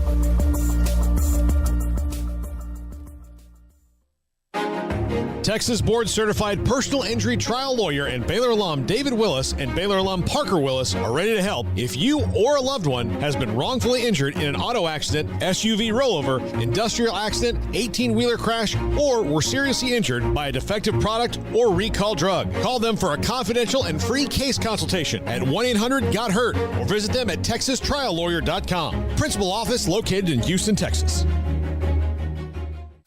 What you do in privacy is your own business. What you do in public with your truck, well, that's our business at Pickup Outfitters. In your garage, it's okay for your truck to parade around in the nude with no accessories. Hey, this is still America. But when you bring your truck out in public, it's just common decency to put an outfit on your truck. And that's where we come in at Pickup Outfitters. Put a cover on that bed. Cover your rear end with a bumper and a hitch, for goodness sakes. There are women and children on the roads. And guys, don't leave your tools exposed. Put them in a toolbox. Be proud of your truck and stand tall with a lift kit. Or improve your truck's posture with a leveling kit. Add some class to your pickup with new wheels and tires. Or dress up for a date with your new RV or boat with a fifth wheel or a receiver hitch. At Pickup Outfitters, we're dedicating to making the roads decent for all Central Texans. So when taking your truck out in public, remember your manners and accessorize it properly with an outfit from Pickup Outfitters. 220 Lake Air Drive in Waco. it's time to fire up the grill, heat up the oven, or get that deep fryer going to enjoy the top quality products at Waco Custom Marketplace. Order 30-pound sacks of live crawfish by 6 on Wednesday. Pick up on Friday afternoon after 2 or Saturday. Enjoy the weekend. 30-pound sacks of live crawfish available right now for $4.25 a pound. Find all the crawfish boil ingredients you need, including red beef potatoes, sausage, corn cobettes, and Louisiana boil seasoning. Make your order for live crawfish by Wednesday at 6. Pick up on Friday after 2 or all day Saturday, and enjoy the weekend. Waco Custom Marketplace, your home for fresh baked kolache, cinnamon rolls every day. Butcher shop to cut your steaks the way you want. Fresh seafood, summer sausage, boudin, house cured and smoked bacon, spices, seasoning, soup mixes, and more, and weekly gift boxes for any occasion. Waco Custom Marketplace, 425 Lake Air Drive in Waco, or WacoCustomMarketplace.com. It takes time to reach goals. It's a truth that applies to more than sports. It goes for your financial goals as well. You work hard for your money, and you deserve an investment strategy that lines up with your game plan. And Tom Albers, your Edward Jones financial advisor, can help. If your financial investments aren't putting forth the effort you desire, stop by today for a financial review. Tom Albers, 4301 Lakeshore Drive, 254-776-7605. Edward Jones, member SIPC. How much you want to make a bet I can throw a football over the mountains? Welcome back to Up Tempo on SicEm365 Radio. Paulie, give me some of your tots. No, go find your own. Come on, give me some of your tots. No, I'm freaking starved. I didn't get to eat anything today. Call us on the Impact Health Labs caller line at 254-339-1122. Brian, don't be jealous that I've been chatting online with Dave all day. Your place for a Baylor take on your lunch break. Here's Drake Toll. Welcome back into the Petty Clinic Low T Bears Den. Happy Thursday, folks. Big week in Baylor sports with Kim Mulkey announcing her departure to go to LSU. I'd like to remind you, if you're on the YouTube right now, which is where we're primarily funneling things through, go hit the subscribe button. When you hit subscribe, good things happen. It makes a little ding, and it pops up every day when Up Tempo comes on. Hit subscribe. It'll keep you updated with Baylor content throughout the week. And then moving forward, we're joined now by the expert, the premier expert in women's college basketball that we talked to on this show. Not only that, he's tired of joining us from that pent-up office building in New York City. So he's in Central Park today. That's Doug Feinberg. Doug, thanks for coming on and with some scenery in the background. Drake, always my pleasure, my man. I'd say I'm just tired.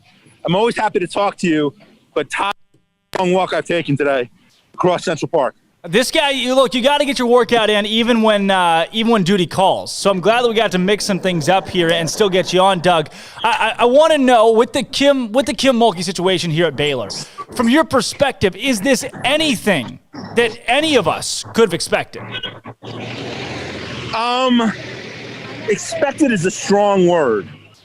I'd say I was not shocked by it. I was surprised. I mean, listen, she has built that program at Baylor. She is the reason they won 3 national championships, recruiting the right kids, an awesome coach. She's won everywhere she goes. But there were some things I heard which they're unsubstantiated, so I don't want to go into detail. But I heard she wasn't happy with a couple of things at Baylor, so she opened the door to go somewhere else, and sure enough went to LSU. That was a big thing, Doug, that we've mentioned on the show over the course of this week, as there were talks about the court.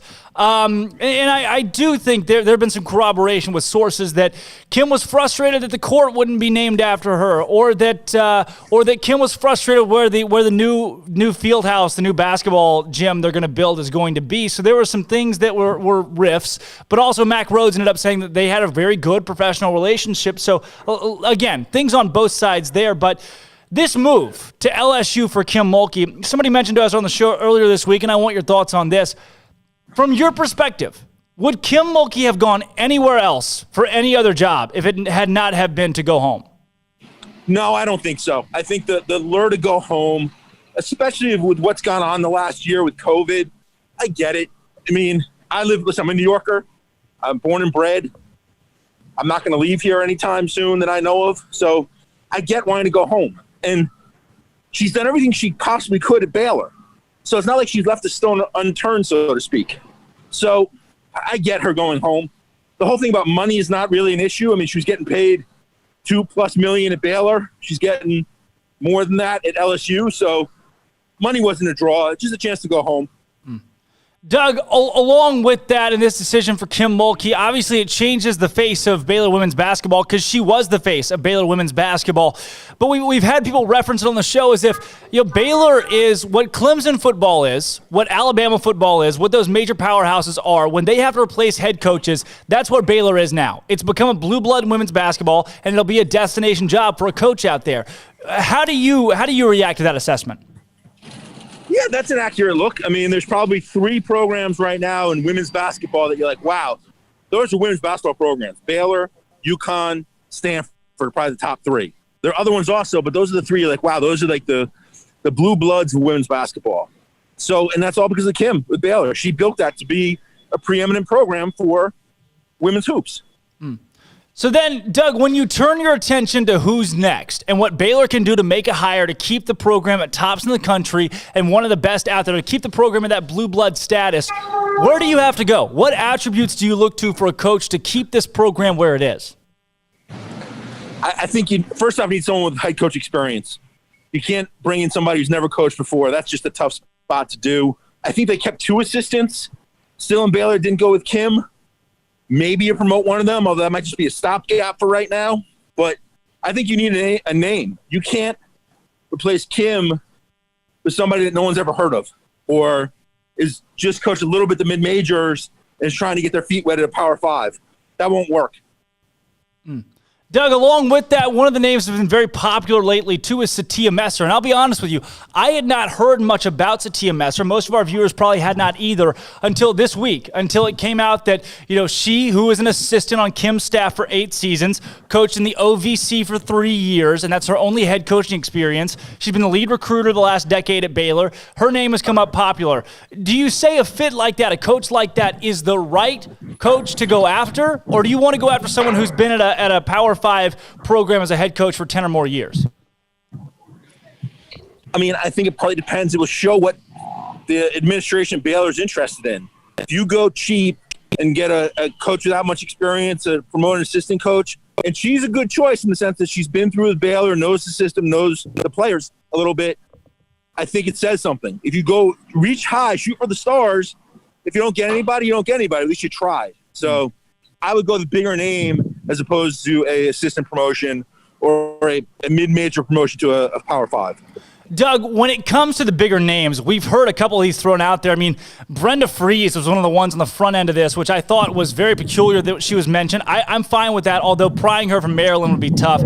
We have heard even names such as Don Staley, but more commonly Adia Barnes, Joni Taylor at Georgia, and I think another one of the popular ones that a lot of folks have mentioned would be, it's slipping my mind, but Reagan Pebley at TCU. When you think about the major coaches that have experience, who do you think Baylor goes after? Who are those names that Baylor needs to go after that have head coaching experience at the Power 5?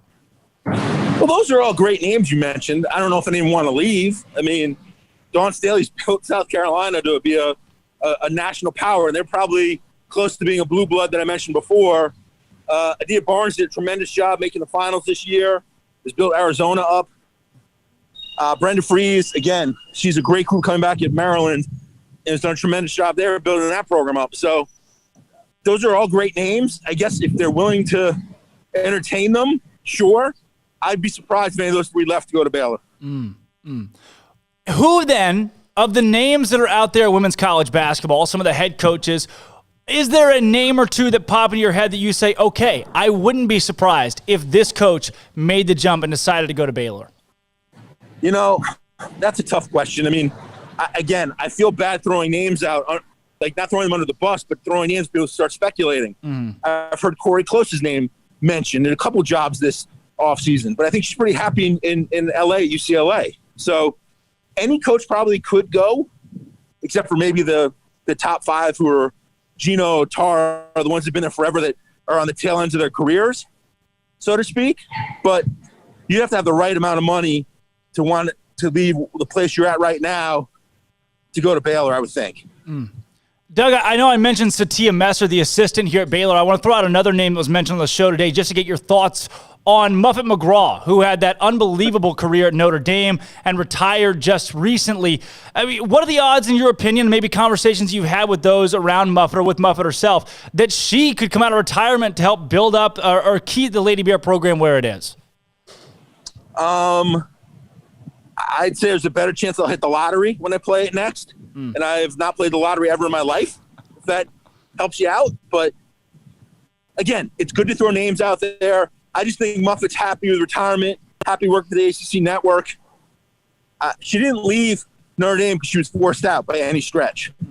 So I think she's happy with what she's doing. Doug, along with that, a very popular name that you and I talked about off the air, Molly Miller at Grand Canyon. She's been at Grand Canyon for one season, 18-7 there. And then prior to that, she was at Drury University Division II in Missouri for 6 seasons, won a couple national championships in the D2.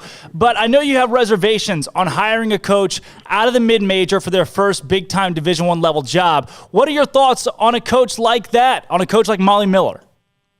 I mean, Drake, you said she's a great coach, has great numbers, has done a tremendous job. Drury, Grand Canyon. I just think that's a huge step up to go from that level to one of the top 5 teams in the country. But, again, it depends what the Baylor administration wants to do. So if they're trying to find somebody to hire for $500,000 or $300,000, that tells you something. Versus they're willing to pay someone over $1 million and get a better quality name, that tells you something else. So Molly's a great coach, up and coming, but that's a big jump to go from Grand Canyon to Baylor. Doug, along with that, one of the questions that was asked us earlier, and I'd love to get your thoughts on this, it's the continuity. If you hire an assistant, you retain a lot of continuity, and someone mentioned, they said, hey, continuity is kind of going out the door. You need less of that today in college basketball. Rather than hiring someone that can keep a couple players and win next year, hire someone that can win 15 years from now as well.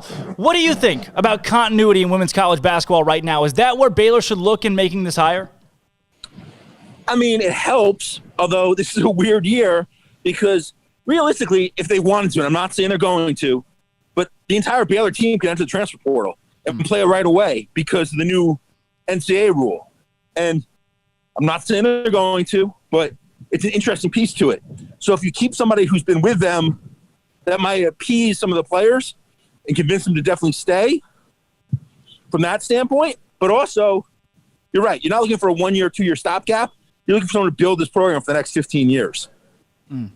Doug, we asked the question earlier this week to another analyst, and it's something that we're toying with the transfer portal and what it's become, especially with the transfer portal. Do you see players commit to universities or players that commit to coaches? So, for example, that being Kim Mulkey, the players that she's brought to Baylor, in most cases, are athletes committed to a coaching brand, a coaching name, playing for X coach, or, in your experience, are they committed to playing for their university?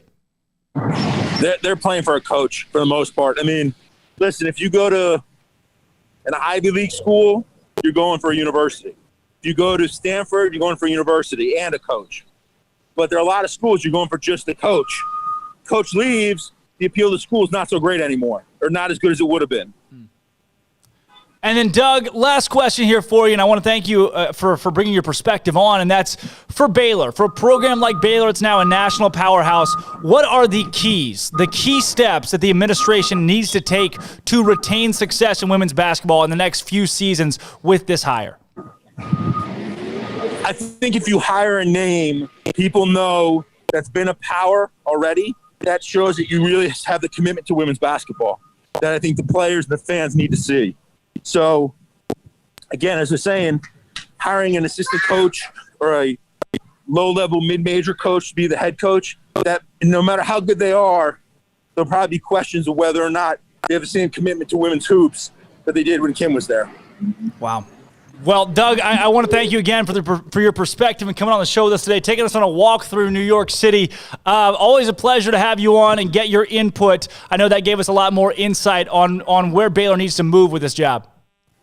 My pleasure, my friend. No Disney bracket today? What do you got? Disney bracket already won. Lion King played Monsters Inc. for the championship, but I'm not sure if you got to vote in that one. I'll give you the championship in your distinct bracket. You got Lion King or Monsters Inc.?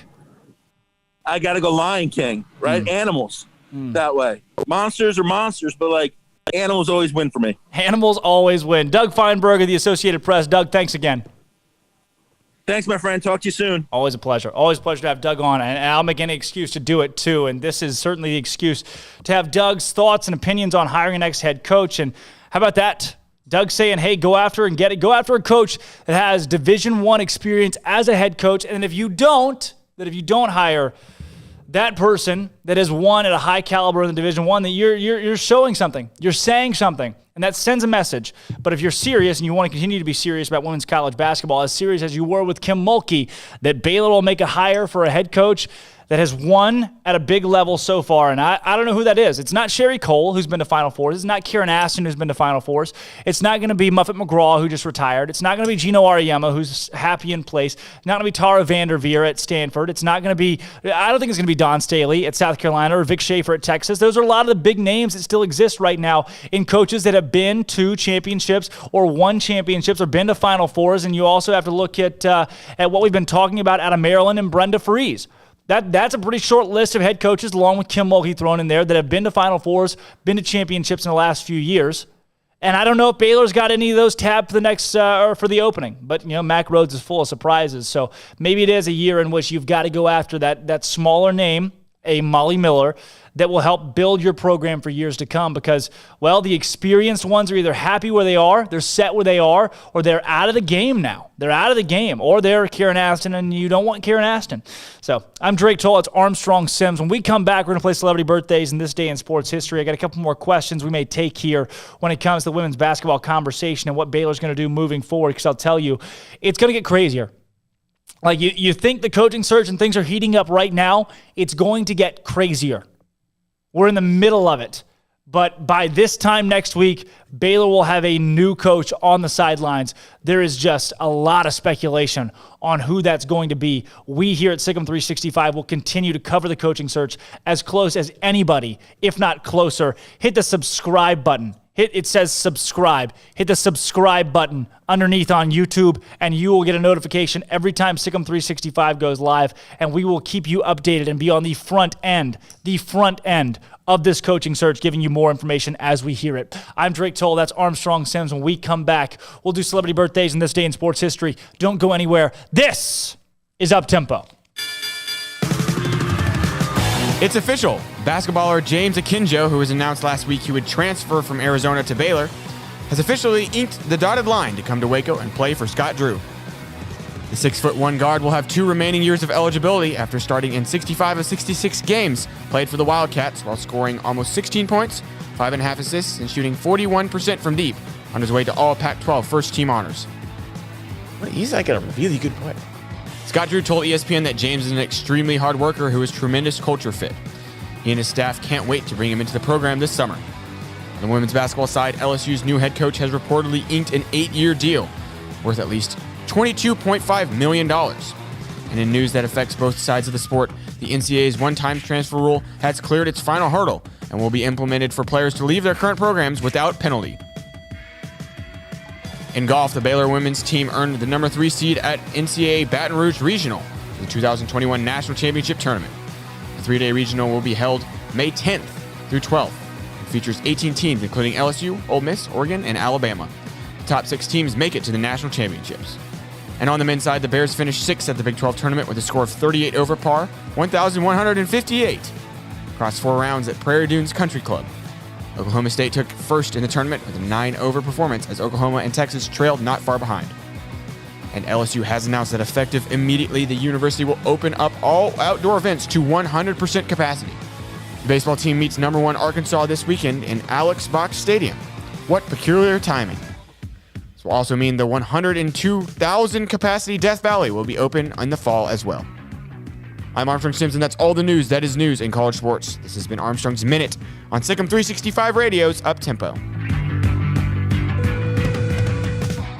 With so many companies and policies out there, it gets so confusing shopping for insurance, and I never know if I'm getting the policy that's right for me. Luckily, I met the team at the Niche Group Insurance Agency. With the Niche Group, you can go to one company and get access to coverage options from many insurance carriers, and you get to speak to a real person about your specific coverage needs. With the Niche Group, I know I'm getting the right coverage at the right price. If you need insurance, talk to the experts at the Niche Group at 1-800-258-8302. At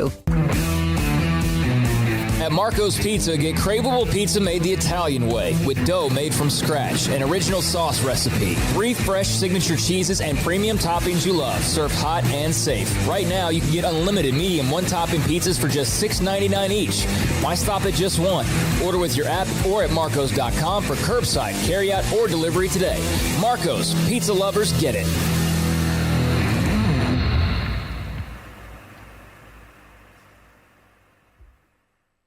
From the first workout to the last practice, sports is an incredible challenge. Hi, this is Dan Ingham with the First National Bank of Central Texas, and we're proud to support each athlete, every parent, and our educators. From families, small businesses, to the biggest industry, we're here to help. With remarkable products like instant issue debit cards free at all of our banking centers, we've got banking ideas that fuel big dreams. The First National Bank of Central Texas. Familiar faces making local decisions. Member FDIC, Equal Housing Lender. Riverbend Liquor and Wine has their easy-to-access drive-thru open and convenient and clean in-store location on the corner of Lakeshore Drive and North 19th Street in Waco. Riverbend Liquor has the best and most extensive variety of craft beer selections in Waco, and Balcones whiskey, including single malt, pot still, baby blue, rye, brimstone, and the all-new Lineage in stock. Riverbend Liquor and Wine, family-owned and operated, and a hidden gem in Waco on Lakeshore Drive and 19th Street. And find out more on Facebook and Instagram. Southwest Sports Medicine and Orthopedics, the team physician of Baylor Athletics. Our doctors specialize in the diagnosis and treatment of any and all sports-related injuries. Celebrating over a decade of service in Central Texas, our doctors are equipped to handle a wide range of issues, whether it's your foot or ankle, orthopedic spine care, your hand or wrist, knee and shoulder pain, or if you're in need of our arthritis or total joint clinic. Come see us at the new Baylor Scott and White Ted and Sue Getterman Sports and Orthopedic Center. Trust the doctors at Baylor Trust, Southwest Sports Medicine and Orthopedics. Our goal is to get you back in the game. With more than 160,000 alumni worldwide and counting, the Baylor family is growing. And through the university's expanded Baylor alumni program, the family is growing closer. With hundreds of local volunteers planning events in cities and towns around the country, you can gather with fellow Bears no matter where you are. So, get connected, get something started, get involved, and make plans to get together with Baylor alumni. Visit us at baylor.edu/alumni. Boozers is the wedding ring store and more. If you're ready to get engaged or already married and want to upgrade your wife's ring for a special anniversary, Boozers is the place to go. With the largest selection of premier quality diamond engagement rings and wedding rings in Central Texas. They have 7 cases with over 300 styles of rings from top designers like Natalie Kay. Choose from yellow, white, or rose gold, plus beautiful top quality loose diamonds. With an in-house jewelry, they can also custom make anything you want. Bring in a picture or drawing and let Boozers create your one-of-a-kind pendant or ring. They can even use some of your old gold and diamond jewelry to create something new. At Boozers, you'll find a great selection of quality timepieces, and Boozers is the place for expert watch maintenance and repairs too. They specialize in expert Rolex watch repair for fine jewelry, watches, custom work, and more. Go to Boozers on Valley Mills and Lake Air Drive in Waco. Boozers, the wedding ring store. Welcome back to Up Tempo on SicEm365 Radio. As there's a drive in a deep left field by Castellanos, it will be a home run. And so that'll make it a 4-0 ball game. Now back to the Bears Den with Drake Toll for a Baylor take on your lunch break. Welcome into the Petty Clinic Low T Bears Den. I'm Drake Toll alongside Armstrong Sims. Rounding out the show today, the 1 o'clock hour. Celebrity birthdays today. For those that are still out there watching, there's a whole lot of you. Thank you for sticking around. Remember to smash the subscribe button. Yeah. Celebrity birthdays. You ready for this? Also hit the like button. It helps us on the YouTube stupid algorithm. It is a stupid algorithm. But we want to. Celebrity birthdays. How old is Jerry Seinfeld today? 68. 67. Oh! 67. Uma Thurman. How old's Uma Thurman? Uma Thurman. Uma Thurman's in... Yeah, I know who she is. I know who she is. 50. Pulp Fiction. 51. Kill She's Bill. young. She's young. Candace More Owens. importantly, Kill Bill. Candace Owens has a birthday today. Oh. Let me see. She's 34? 32. She's a viewer. She's upset. You overestimated. Yeah, she watches. Willie Nelson. How old is Willie Nelson today? Oh, 80? Willie Nelson today is 88 years old. Oh. You know where he went to college? Oh. You know where he went to college? He dropped out of Baylor. He went to Baylor for a little bit. Willie Nelson went to Baylor for a second right there. Do we have the music more? Do we have any more music? Because celebrity birthdays. Celebrity birthday number 7. Michelle Pfeiffer's birthday's today. How old's Michelle Pfeiffer? Hardly know her. I have no idea. 50. Great day for birthdays. 63. Great day for birthdays. The King, Dale Earnhardt Jr. would have been how old today? He is dead. Yeah, I'm going to say. Not Dale Earnhardt Jr., Dale Earnhardt. Okay. I was about to say. I'm going to say 65? He would have been 70. Okay. Dale Earnhardt would have been 70 years old today. Duke Ellington, Sir Duke, would have been how old today? 90. Nope, 122. 122 if Sir Duke was still alive and with us today. Leslie Jordan, TV actor Leslie Jordan. He's the high-pitched voice guy. He's funny. He's a funny guy. 45. 66. Jay Cutler, football quarterback. Great day for birthdays. Is he currently a quarterback? No, he was a Bears quarterback, Jay Cutler. 40. 38.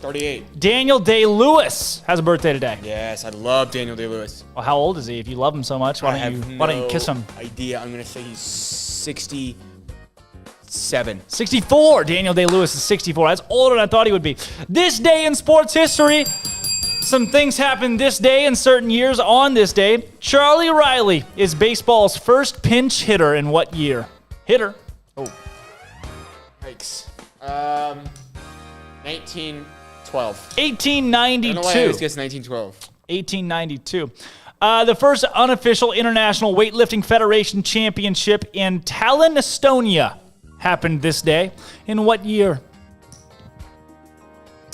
1892. It is 1922. This one's crazy. Dang it. 123 combined runs were scored in 7 Major League Baseball games in what year? And why did it matter so much? They put it on this website. 1940. 1930.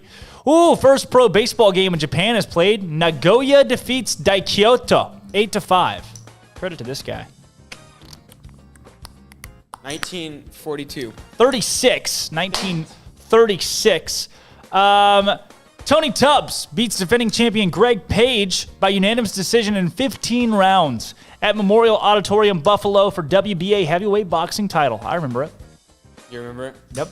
1960. 1985. North Carolina State defensive end Mario Williams is the first pick for the Houston Texans. 1992. 2006. Wow. And then, well, this one's crazy. Spanish tennis great Rafael Nadal equals his Open era record for most wins at the same event, 11 at Monte Carlo. Wins his 11th Barcelona ATP title in what year, Rafael Nadal? 2019. Oh, Rafael Nadal did that in 2018, actually. That was the year that he won the... Oh, my gosh. You know what that means. He won the what? I can't tell you. The show is over. I'm Drake Toll. That's Armstrong Sims. J.D. PicKell's not with us. Neither is Andrew Robertson. Neither are a lot of people. A lot of people are not with us in studio right now, but they will be tomorrow maybe. Actually, we're not going to do a show live to start tomorrow, but we'll probably be live later. You'll get the gist. We'll kind of be here tomorrow. There's an outage, a scheduled outage that will mean that we probably won't be here for the full show and be live tomorrow. But come back anyway. We'll be live at some. No, keep the music up. Keep the music up. We'll be live at some point tomorrow in some way, and you'll be able to watch us hopefully at some point. So I'm Drake Toll. That's still Armstrong Sims, and Baylor still doesn't have a women's basketball coach, but maybe that changes here pretty soon. We'll tell you about it if it does. Remember to hit the subscribe button. Follow us on SicEm365.com, and we'll see you again at 11 o'clock tomorrow. Thanks for listening today. This has been Up Tempo.